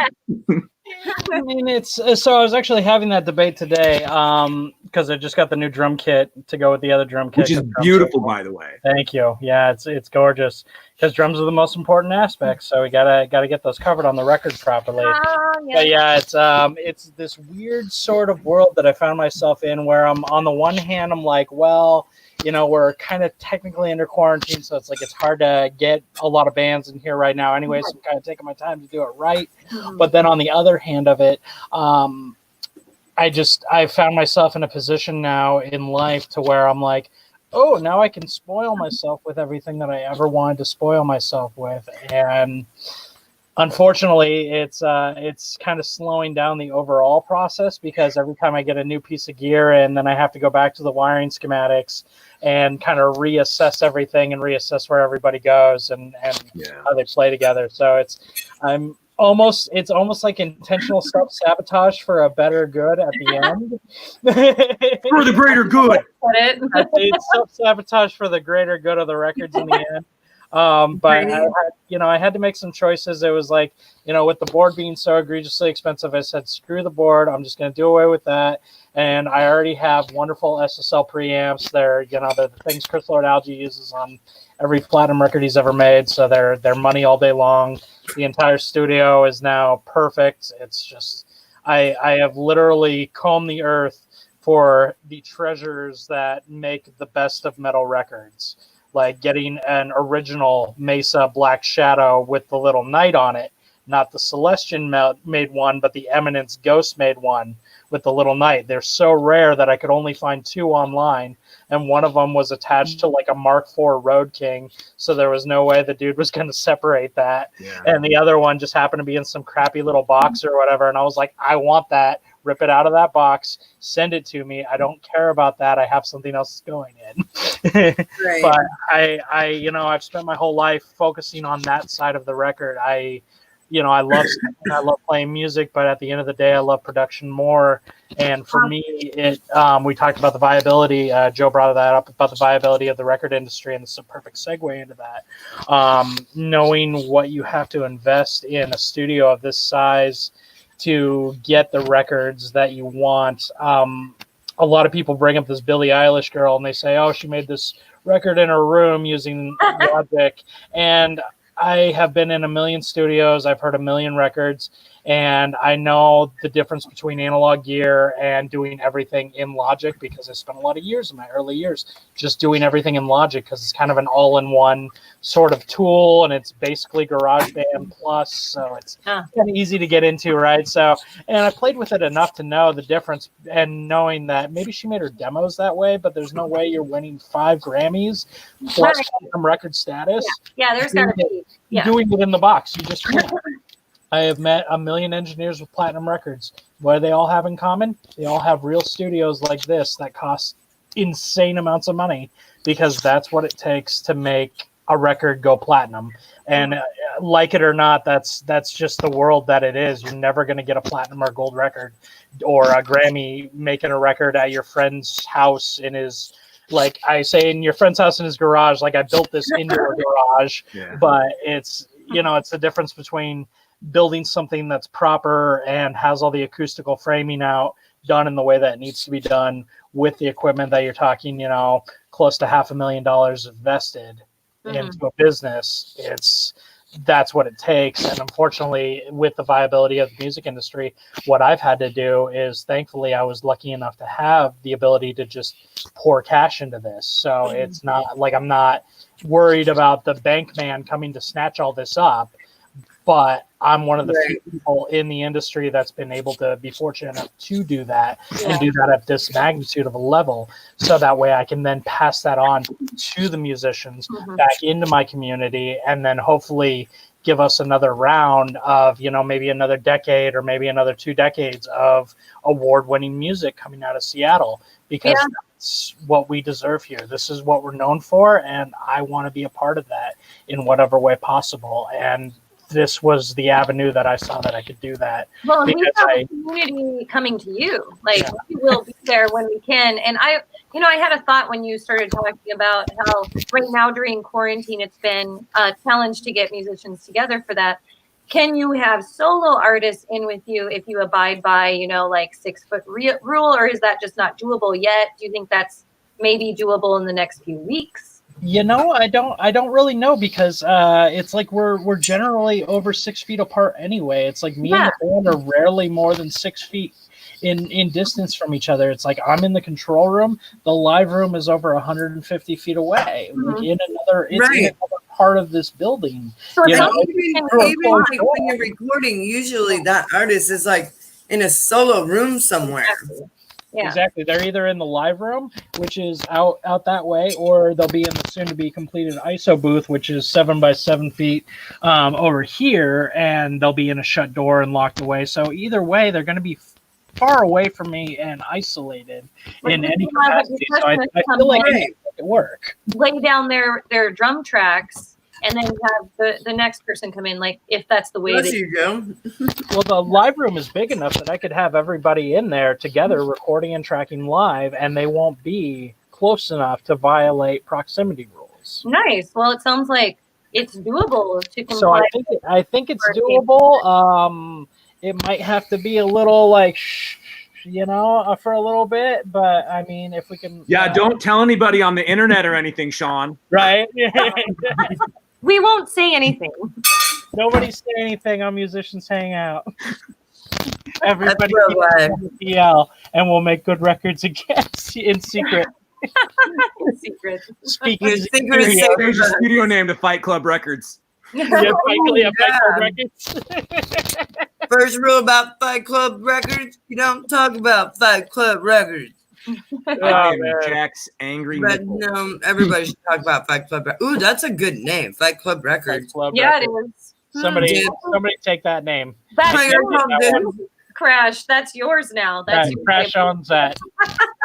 Yep, that's hers. I'm charging royalties on that. That's how you make money in the industry now. Yeah, mailbox money. We're in the same band, so I'll just mailbox give you my extra drink ticket. Yep, royalties are drink tickets and toilet paper. Right. And exposure. Pay you an exposure. So much exposure. Pay you in northern exposure. Oh man. I made a joke the other day. I found a bunch of on Saturday actually. I was at your house, Joe. I found a bunch of extra drink tickets in my stick bag. And I took a picture of all 3 of them. I was like, I received my stimulus for being a musician today. That was genius. I loved it, by the way. That was great. And our good friend Spider in the Hall in Ohio. Oh no. It wasn't Spider. It was Jake Hades. It was Jake Hades from Hades Machine. Oh. He was like, well, did you get any exposure to that? With that? And I was like, no. And he was like, well, then you got gypped. There was, do you guys remember that movie Anvil, the story of Anvil? Did any of you guys see that? Yes. Yeah, like the scene where he's like having to fight the club owner who's trying to pay him in soup. Oh. Yes. I kind of forgot about that until you just mentioned it. I was like, oh yeah, soup. Yeah. You trying to put me in soup, man? What the hell? Like some crazy European tour. Funny thing, so I used to work at this place called Lex Soup Stop. It's a place where you can buy some gourmet soup in Georgetown, Seattle. And I really was the soup Nazi. Like, I had to be the soup Nazi and actually tell people, no soup for you. Because we were literally just out of that soup after I walked 4 blocks over here to get some like blah, blah, blah, blah. Could have been like chicken curry with rice or something. I don't know. Oh gee, bread. You're pushing no soup for you. Man. you get vegetable. I was like, God, 2 weeks. I didn't watch Seinfeld as a child, but now as a grown man, and like I watch it all the time, and I'm like, oh, this is just why did I never like I got the jokes as a kid. I don't think I think it was hanging out with my parents was kind of the weird thing, you know. The humor is different when we were kids. Like we got it, but it wasn't really that funny because we hadn't really had life's experiences to make it that funny, I guess maybe. But now that we're older, it's like, oh my god, this shit's hilarious. Oh shit, are we turning into our parents? But like, so get this though, like I'm in psychology, and I still don't find Frasier even remotely funny. And I'm a psychologist in Seattle, so like, get that, you know. Like, Frasier makes my head hurt. I The love dog is what made Frasier. that show. I don't understand it. Like, I feel like his brother and his dad are like the better ones out of the whole entire show. And the I dog. love The Frasier. dog and the I cat. love them all. Oh my gosh, yes, I love that show. The Seriously. dog or the cat, like those are the. I think the humor is like it's too British for my taste or something, or too British for my understanding. No, because do you like Monty Python? Yes, I love Monty Python. What about the young ones? Did you ever Yeah. watch the young ones? Okay, Yeah, and like Red that Dwarf, is British humor. It's Yeah. dry. It's weird. It's super corny. But no, like with Frasier, it's like they're trying to be dry British humor, but they don't get how to be dry British humor. So they're just dry humor. Well, they're Yeah. not even like I love dry humor, but they're not even filming in Seattle. They filmed No. on the East Coast, I believe. They were. It was like all done in New York. Yes, that's right. Yeah, it was in New Like, York. And that's how it Can you always keep it is. even? Like Grey's Anatomy, supposed to be in Seattle. Okay, yeah, maybe they have a shot of them going across on a ferry, but I'm sorry. I know what Seattle looks like. And that is not a Seattle ferry. And that is not Seattle. Just because you have a picture of the freaking Space Needle, that doesn't mean like I know Seattle. I know what the waterfront looks like. I know what stores are on the waterfront. I miss Seattle, man. I miss it. I have a video game that is supposed to be a Seattle video game. It's called Infamous Second Son. Mhm. And Oh yeah, that's a good one.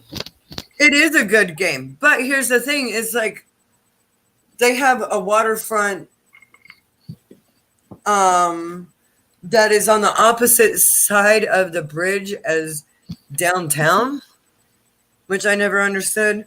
Wait, I-90 comes in on pretty much the West Seattle Bridge, which is kind of true, but not really. Well, it's like future Like- Seattle, though. It's like Mhm. super future Seattle. I don't know, like I know that they had to like do some things in order to get away with copyright infringements. Like they couldn't use, they had like a car wash, but it wasn't like the Pink Elephant car wash. Right. They did have Sub Pop in there though. Oh, really? They did have that, and they had a couple of coffee places, but like there wasn't any like Starbucks. So I think what we see is a lot of people writing what they think Seattle is like, and you don't have a lot of locals who are writing those parts. Oh, I agree. yeah. At least that's my guess based on what you see. You know, I don't know, and I'm not calling anybody out by name or anything, but when you see those shows and those games that are written supposed to be in Seattle, and then you have a local scrutinizing it and coming up with all these holes, it's like, have you been here? Have you been here for more I than just today? feel like if you're gonna make something, you should have a fact checker out there, like checking shit out. Because and I think locals that like me and Sean, that'll be like. I think that the musicians hangout could offer that as a service. You know, we can Bro, credibility bring it check the on. Seattle I stuff. love to watch your TV shows and play your video games. I have a PlayStation 4 console. Send a new one though, because I think my Blu-ray might be going out. I don't know. It's pretty old. Anyway, for those, For those of us with execs at PS4, the video game places in Bellevue, I will try your stuff out and I will fact check your stuff and I will give you what's up. We know what's up, right? Well, you guys know more than me. I'm out on the peninsula. Yeah, well, still, I mean, that's like, it would be like somebody going and saying like swim is this and like getting all the roads mixed up and like putting where it's not is, and it's just like putting the beach on the other side or putting Lake Crescent in the middle of the ocean. Or calling it Puyallup. What? And then calling them out on it. Yep, That's what it's like. If you guys don't know what we're talking about, you're not a Washingtonian. So funny thing about that, Maxine, I had moved to New York for a little while, and when I got there, I was managing like 3 CVS pharmacies for a little while I was finishing up grad school. And everywhere I'd go, all my customers, they'd look at me and they go, "You're not from around here, are you?" Yeah, I used to manage a pharmacy too, buddy. How can you tell? And they go, "You talk a lot slower than we do." Oh, you yeah, move a lot slower than we do. Yeah, the East Coast we talk quick. That's because we take our time to think shit through. Hey, Joe, you want to come manage a pharmacy? Yeah. Pharmacy. In Brooklyn? In pharmacies have happy endings? Because I don't know. Arbitrary air quotes can really spice up a conversation. Right? Without even saying anything. Congratulations on your baby. Right. Oh my God, that was good. It's not your baby.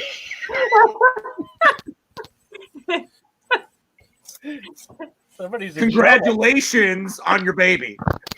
Right, there you go. Congratulations. Or if you to say at a child's funeral. The worst. Oh, yeah. Yeah, right. Congratulations. Dude, okay, this is just turning into a Cards Against Humanity conversation here. But the emphasis on baby's even worse. Congratulations on your baby. Baby. Like, what's wrong with the baby? Everything, dude. Have you seen a baby when they come out? Yes, I have 2 of them. No, I haven't. Not so much baby. There's a baby. Everybody. That's my kind of baby. Yes. That's Badger. Oh, Badger Boo Boo. That's my kind of baby. Oh, Badger Boo Boo is the sweetest. Like, he really loves making out with me. His favorite thing is trying to stick his tongue in my lips. All the way in your mouth. Oh, like it goes up. Yeah. It goes up my nose sometimes and like in my eyeball, in my ear. Mostly he's like trying to get in the corner and I'm just like I love Badger. And then there's Raven Roo. Looks like a cute doggy, yes. Very sweet. And I don't know the cat's names. I can't remember. It's the like cats Jackson. Are Jefferson after Jefferson and Vygotsky after psychologist Lev Vygotsky. Oh, I recognize him. Yeah. I call him Bugowski. Yeah, no, that's not his name. I always call Bugowski or Bugotsky. You can just you can just call him Earl for short. You know what? Crash just names other people's animals when she shows up. Like, oh, you're going to be sexy today. It's that damn Modest Mouse song, man. The cat at my house. My boyfriend's cat's name is Face. I call him Kitten Face. You do. You rename animals. See, she calls Chase Kitten Face. So, I call him Kitten Face or Poodle Pants. It depends upon the time of year. Music tech question for you. As far as analog gear goes, me being string centric, bass and guitar, there's been in the history of hit records, there's been a lot of people who have favorite analog oh God, what's the name of that effect? Okay, I've been drinking. Reverb, that's the name. Reverb, yes. Reverb. I know what you're like analog reverbs and analog echoes and stuff like that. Do you have some of those fancier, bigger analog echo and reverb type stuff? I have some of the best ones. So I have the Elisa Secura, which is so rare that if you were to go search for one right now, you couldn't even find one to buy. And then I have stereo of the Ibanez 8202, which is it uses the same kind of chipset that the MXR phaser units of the similar year use, but what it does is you can do different delays and doubling and phasing and chorus and stuff with it. But the chips are what's important in it. So these chips, they're called these delay brigade chips, and they only made them for like 2 or 3 years, but they're they're the same chips that were on the units featured for the overhead mics for the Tool, Opiate, and Undertow records.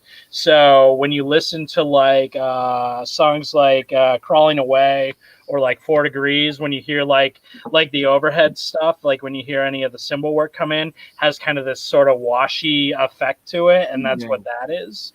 So I have those, and then I am going to, fingers crossed, I will have the, it's not the Roland Space Echo, it's the very, very last version of it they made before they started making digital units. It's called the Roland Chorus Echo 555. And so it does everything the Space Echo 201 does, but then it gives you an extra section, which gives you additional reverb, additional chorus effect, and like a stereoing kind of effect or something like that. So it's like the very last version of it, but I found one and I was like, gotta get that one. That's the one to have. So yeah, I'm always on the lookout for like the very precise cream of the crop gear for people. Now another question for you, just to keep you talking about gear stuff. Yeah. Do you prefer to do your processing in the line, or would you rather have the player come in with their gear, set up what they want, and then mic it up? I mic everything up. So everything in this studio is set up to do 100% analog, with the exception of using the computer as a tape deck, basically in place of the tape deck. And the only reason I did that instead of going with a 16-channel tape machine is because A, tape is really expensive and really rare now, and B, most musicians do not practice hard enough or well enough to be able to play to a tape anymore, because you got to be 100% on. You know, you cannot miss a thing. Okay, I have a question. Yeah. So here's my question. So when you are recording drummers, do you ever put like pedals on their cymbals and stuff to kind of change the dynamic or maybe a certain sound? Like put like a phaser on like a certain crash microphone? Mm-hmm. Yeah, so I actually just got, again, going back to the Tool records and the Sylvia Massey production, I just got this thing called the DBX 2 something or other. What it does is it takes all the subharmonic frequencies in the bass guitar and the kick drum, and it melds those in this really interesting way and boosts them in this really nice way. So when you listen to those Tool records, it's all that like that force that just feels like it's really hitting you on those early Tool records. It's that device. Oh wow! So it condenses it together and then Okay. melts it and gets rid of any sort of I can't think of a word for it, but like any kind of a ting or anything in that. Yeah, it kind of cleans it up, but it's never on a harmonic frequency that your ear can hear. So it's always going to be subharmonic. Okay, harmonic. Your body will feel it, but your ear will not hear it. And then I have a special microphone called the Yamaha Sub Kick, which goes on the kick drum as well, or on the bass guitar cab to, again, capture a more full tone of the bass frequency. And again, piece of gear that they stopped making a long time ago. You can get different sub mics, but they're not that sub mic. And it's that same thing. I have the debate with like the Kemper modeling amplifiers and things. Like, have I used modeling amplifiers on records? Sure, absolutely. Do I want to keep doing that here at Autopsy? Absolutely not.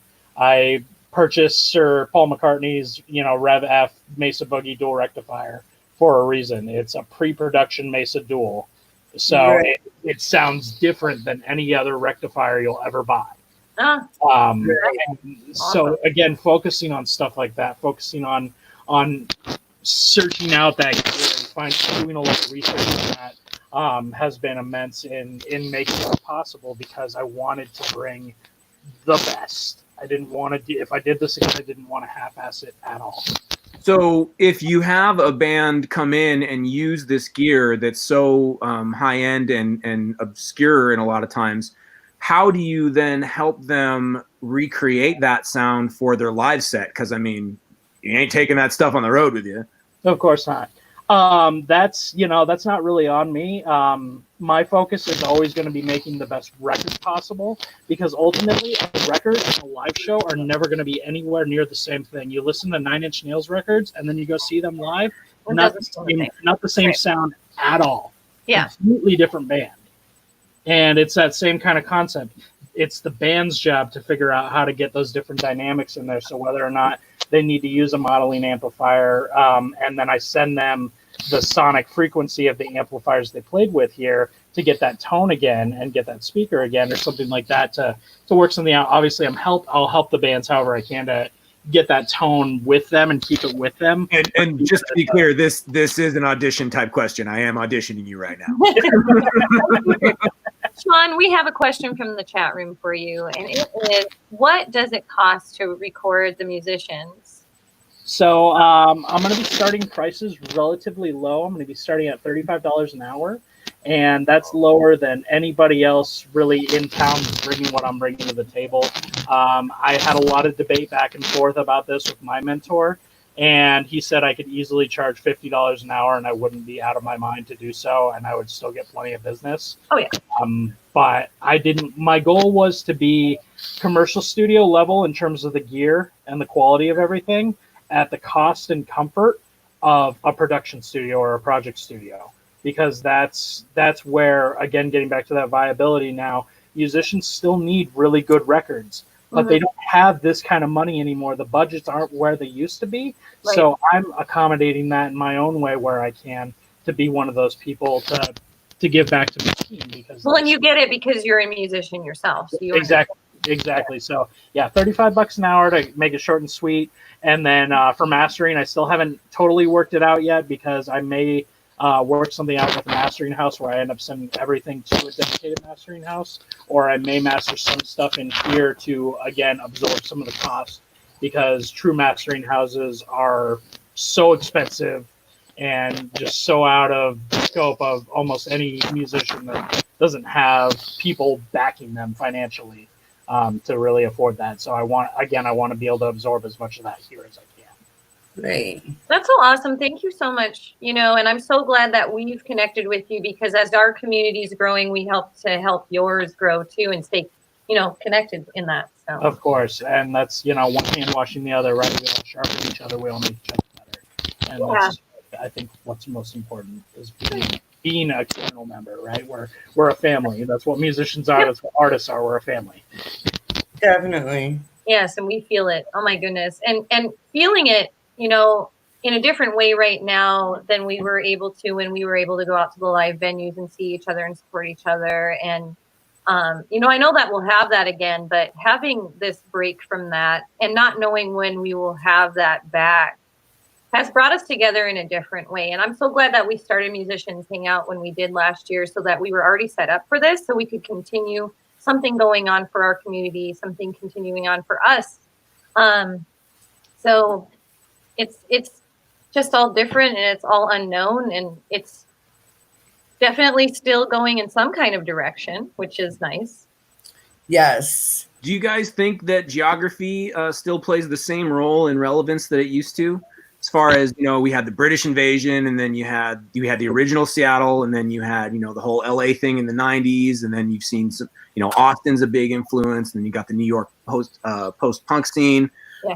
Do you think that we're still going to see geographic, hotspots like that in the future, now that we're all digital, now that we're all going, everything's online? Yes. I wondered the same thing, but I do think that there's something going on in Seattle again. I kind of feel part of it right now. So let's just see what happens. I know that there's some shaking going around in New York in the metal scene that started up like a couple of years ago, in fact. And there was an article in the New York Times about how metal was on the rise there. Austin's always sort of popping with that, but Seattle again is becoming a little bit of a hot spot, and Sean is in the right spot right now. Just saying. Yeah. That's what I feel. That's how I feel. I feel like there's going to be something like there was back in the 90s, and I think we're part of it. I think we're it. Yeah, I think so too. I think we're definitely finding ourselves coming into a new sort of realm with things. We have new reasons to be upset. We have new reasons to get out there and have this fire in us to fuel our art forms. And metal for me has always been the most expressive, and specifically things that were based. You and I can relate pretty heavily, Maxine, in the horror-based metal scene. That's what we do. We're like horror metalers, Yep. and that's how we get our aggression out, right?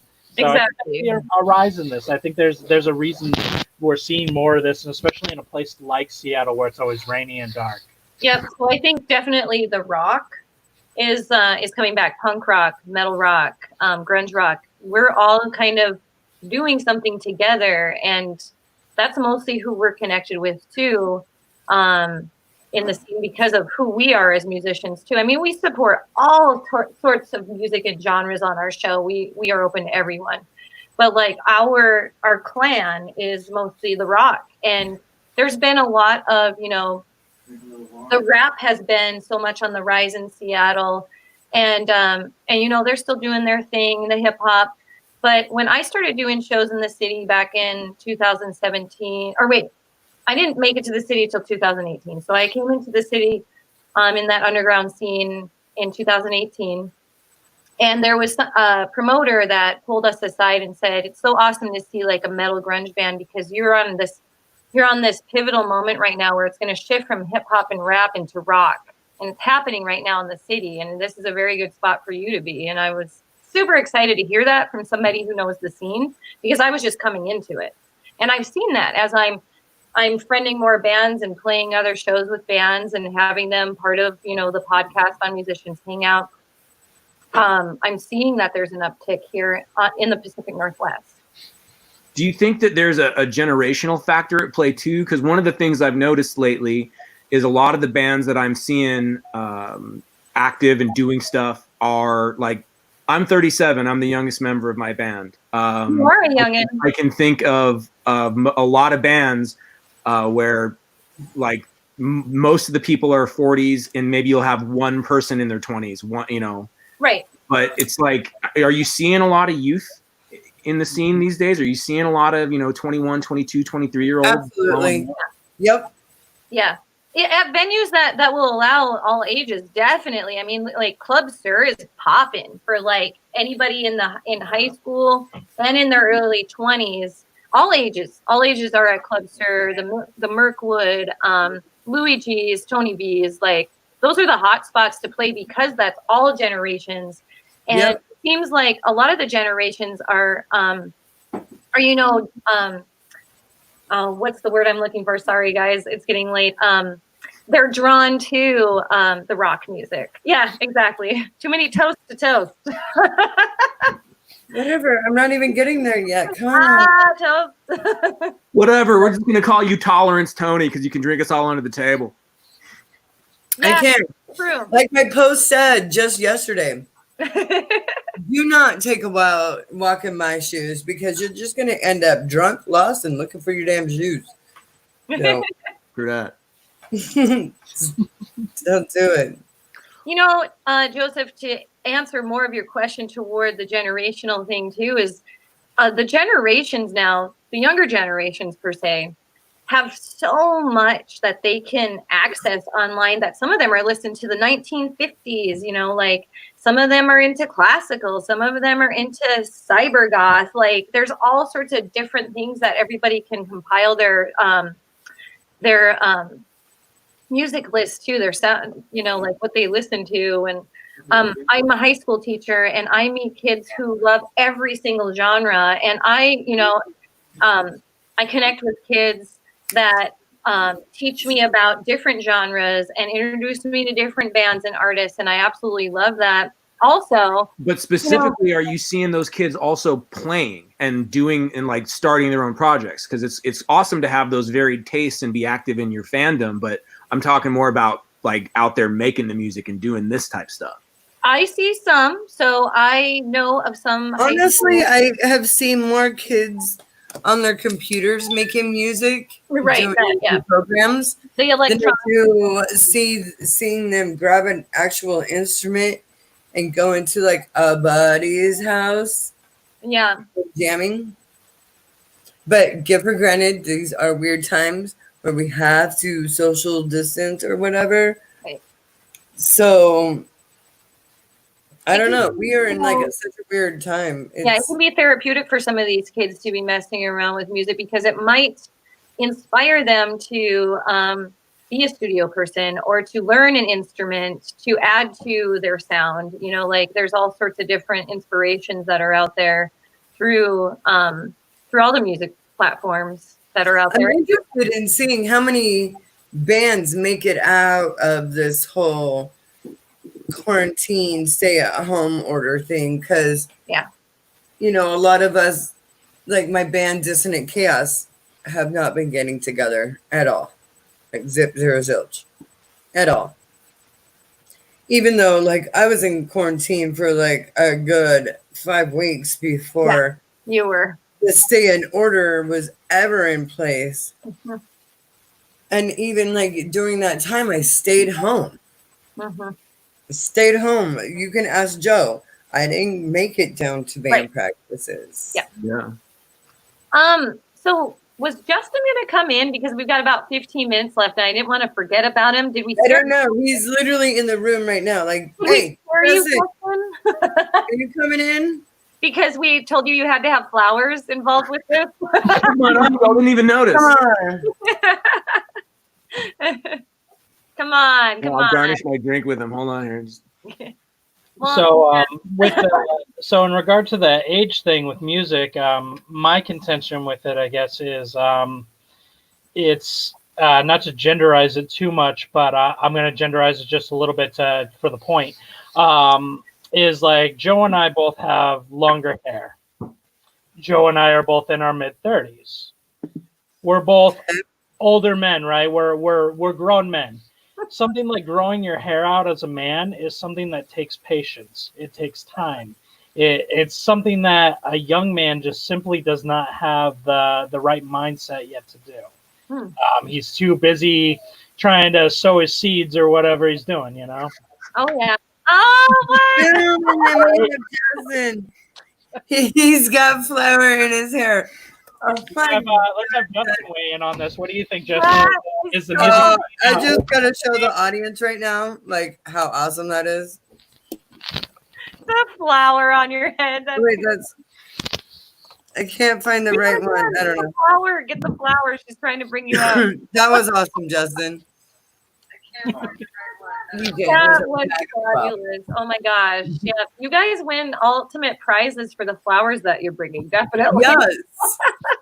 I feel like you should all get a sock puppet.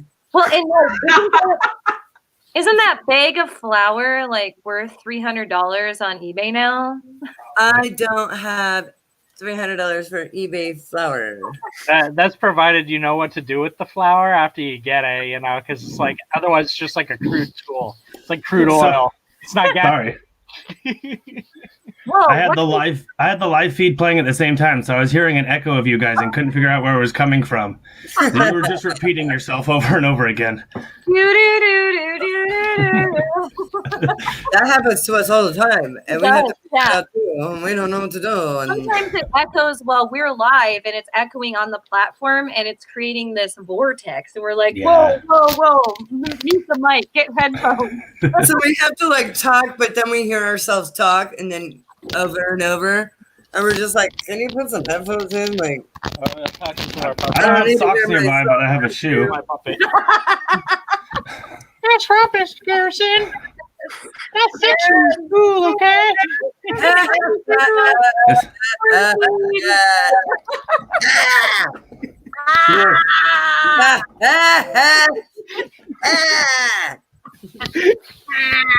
Mine's all gross. It's the sock that was on my foot.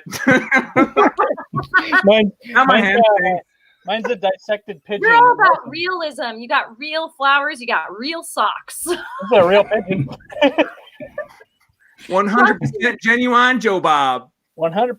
Justin's from Black Shepherd, guys, and he played our Corona concert just recently. Was it 2 weeks ago? It's all blurring together for me. Like, it was trying to be 2 weeks ago on Friday. Awesome. Well, it was. I literally have it like right here.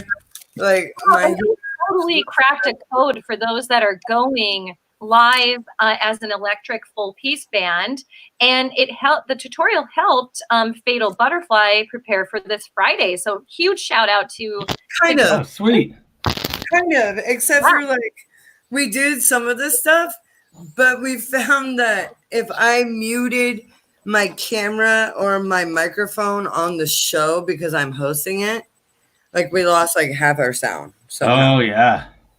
So it just worked out better just having my computer in one area and having the PA speaker just pointed at it. So We're Yeah, trying to I'm experiment. trying to do this with just what I have on hand. I wasn't able to go out and buy any additional gear like a board. So I was just running. I have a 6-channel PA that I was running into a digitizer unit, and something about that was losing some of the signal, but the PA still sounded great. So we just had one of the PA monitors sort of pointed in a manner that wasn't overloading the mic on the computer. So, but the computer mic was picking up what was coming out of the PA monitor, and everything was running through the PA monitor. So it still sounded right and smooth, even though it wasn't getting the full digital signal. So we attempted to go that route, but then technical difficulties. And really, it's just about getting it out in the levels on Facebook so that it doesn't compress the signle for you. And if you can do that, it was just easier for us to line in because Larry's mixer had a I can't hear USB Justin. out. Oh, yeah. uh-huh. So okay, so Justin, I have to know what kind of aminal are you tonight? Oh, it's Am I a monkey? It is, and oh my god, you have the ass. it wouldn't That be is complete. So I have a koala. And I have like a little koala nubby tail on the butts and like the little face in the front. So I had to know like what you are. I'm like, Yeah. that's awesome. But the baboon with the ass is most amazing. It was a Christmas thing we did a couple of years ago, and my wife had unicorn ones, and I forget what my son got, but Oh, yay. That's great. You want to do like a music video with that on or something, like, or play acoustic, just live feed on Facebook with that on. I actually we- got Anthony to play a show. For Halloween, he was Cheech Moran from. Listen, no, it wasn't. It was my idea. Oh Yeah. Oh, they are. Anyway, so I wanted him to dress up as Cheech Moran from Up in Smoke when he's like, da-na-na, da-na-na, da. He's in the pink tutu. Mama talking to me, trying to tell me how to live. And like, I thought that would be freaking amazing. And then I found that they actually made actual Halloween costume of it. And it was like pretty expensive. It was like $80-$90 or something. It was ridiculous. a couple of years ago we played a Halloween show, and I tried to go as So I had Cheech, the mask, Or didn't have the. and everyone thought I was Freddie Mercury. mustache. I wore the suspender outfit and I had the mustache, but no one thought I was Cheech. Everyone thought I was Freddie Mercury instead. Well, that's Oh. an all right mistake. Like, oh well. Yeah. Yeah, this one like came with like the tassels on the Oh yeah. nipples and the tutu and even like granny panties. Oh, geez. Good poor guy. But oh my God. I really didn't think that he was going to have the guts to wear it to a show. Like, I already have my Halloween costume picked out for this year. I don't. I have no I'm idea. going what to I'm be, gonna do. let's see who knows this. I'm going to be Carol Baskin.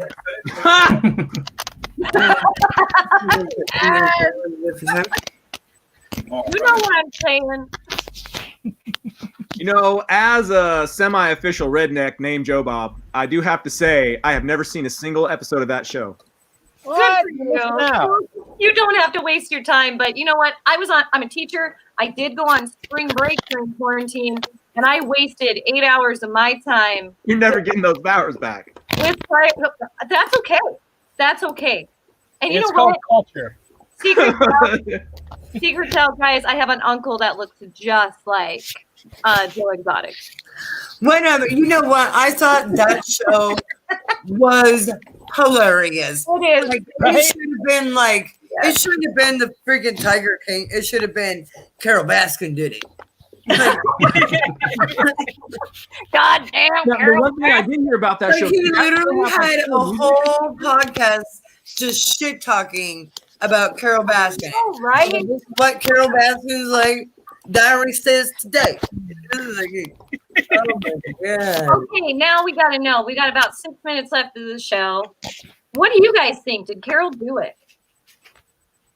Thumbs up, thumbs down. Yeah, You don't probably. think so? You don't think so? Just on conjecture from what I've seen in the memes, I'm gonna have to say, yeah. I don't think it matters at this point. Everyone else thinks she Everything did. I know about Joe Exotic and that show, I learned from memes.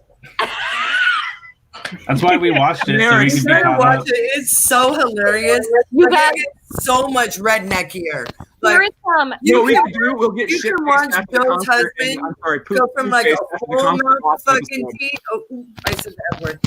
You can watch Joe's husband go from like a full set of teeth to it just starts to dwindle down to where he literally just has like 3 spaced out ones, just like random.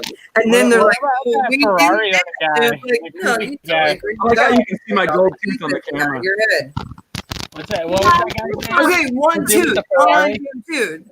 Like I have a gap, but whatever. That doesn't mean that like I'm missing teeth and I'm like you can literally watch like in like just like a year or so, like watch all his teeth just start disappearing, and then they're like, oh yeah, well we have like these big sex orgy things with a bunch of like meth going on. Yeah, it's crazy. And you know what is absolute internet gold right now, guys? Look up the Offspring cover of Here Kitty Kitty. They covered So Exotic.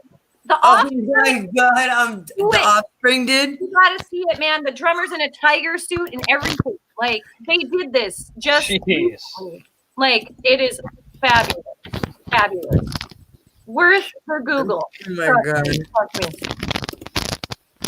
I'm gonna Somebody needs to name a band Carol Baskin and the Meat Eaters.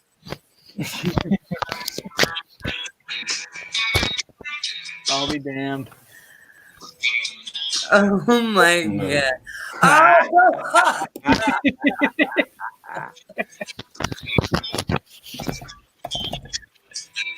So and I like how you can keep seeing it. You see it glinting, but that's gold, and the one in front of it's fake. Eventually, I want them both platinum.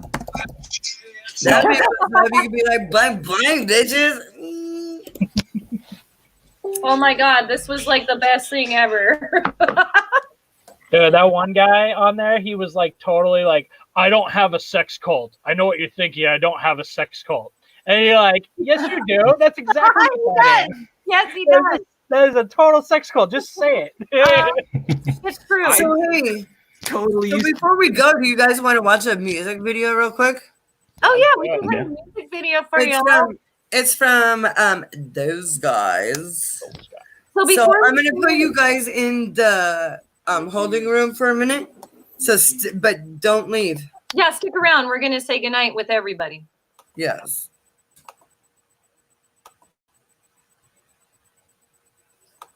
Turn my audio. Oh wait, hold on.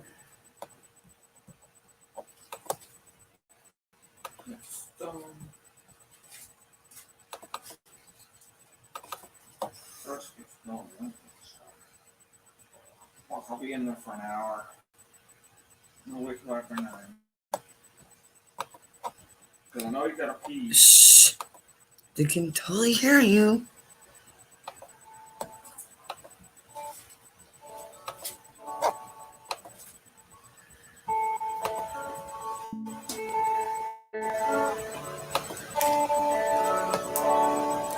Shh.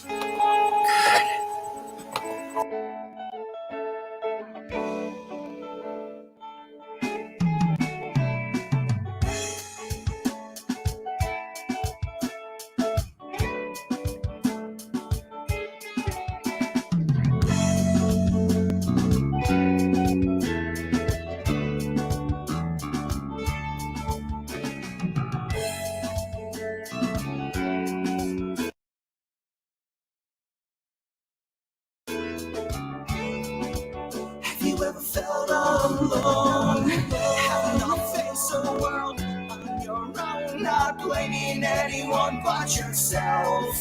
Quiet and scared, facing the truth of your own worst fear. Taking a step forward, it's like taking a step back. Blurry thoughts of your own tricks of effect. How am I to take this pain? Falling forever is always a shame. How am I to take this pain? Falling forever is always a shame. Blackest nights, gazing lights. Forever I will weep, thick and thin, for I have sinned. Lay my head to sleep. Blackest nights, gazing lights. Forever I will weep, thick and thin, for I have sinned. Lay my head to sleep. Sleep, sleep, sleep.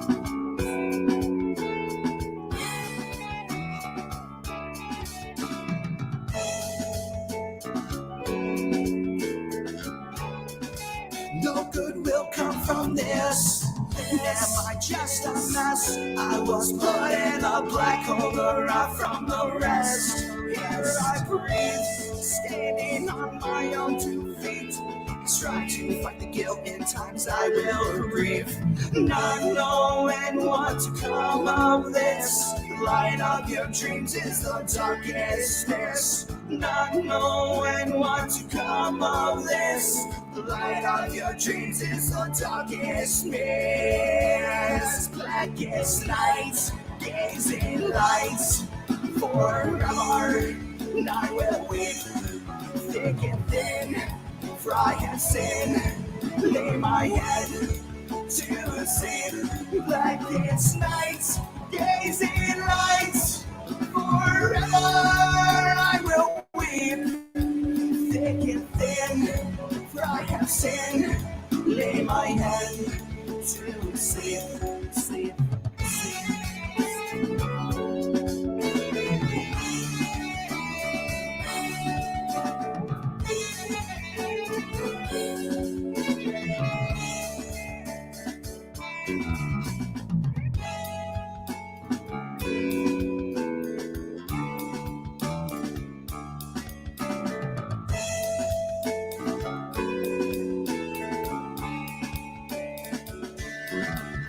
It's nights, gazing lights. Forever I will weep, thick and thin, for I have sinned. Lay my head to sleep. Blackest nights, gazing lights. Forever I will weep, thick and thin, for I have sinned. Lay my head to sleep. Blackest nights, gazing lights. Forever I will weep, thick and thin, for I have sinned. Lay my head to sleep.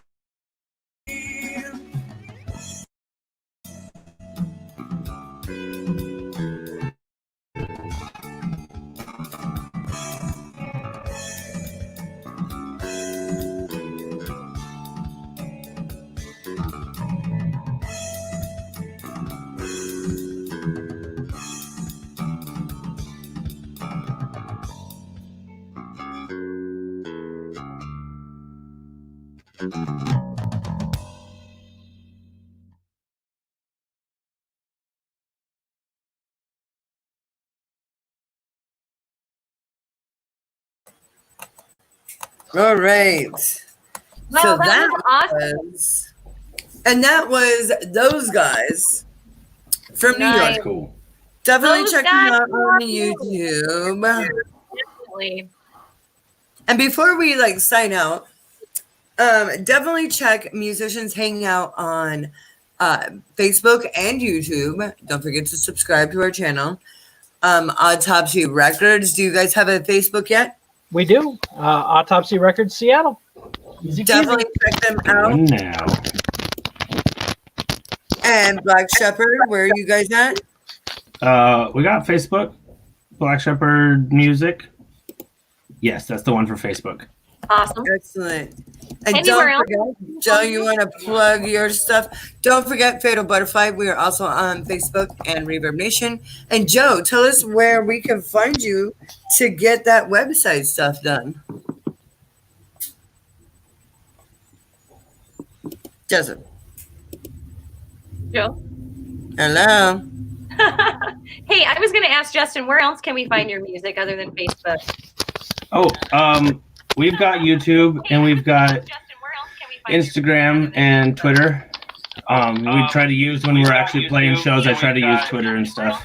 Instagram and Twitter. If we do something cool at a show, we try to put it on Instagram. But you know. Sorry, we're getting the sound voice. Sounds. Sound. Sorry, we're getting There it is. there it is. Joe, can you hear us now?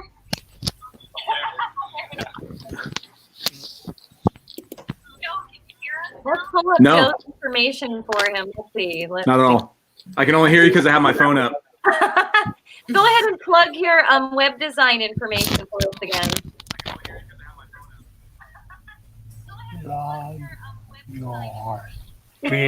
So yeah, it's Thoughtform Consulting. I've got years of experience as a business consultant and web designer. I can help your band figure out marketing and tools to make your presence digital, to make your brand populated across multiple platforms, including your own website and other platforms such as Facebook. Perfect. Thank you. And thanks, guys. Thanks, Sean, Justin, and Joe for joining us tonight on a fly because we had a guest that had to reschedule. So thank you so much. You guys are super awesome. Thank you. I love you guys all to death. Hey, and Joe, I will see Thank you you. Friday. yes, don't forget to tune in Friday night for another Corona concert. We'll see you Friday. Yeah. I'll take us out. No, don't feel free. Do it, or I'll find you. I'm gonna learn how to play that riff. I know, right? Good night, everybody. Happy Wednesday. Good night. Happy Wednesday, folks. We'll see you on Friday.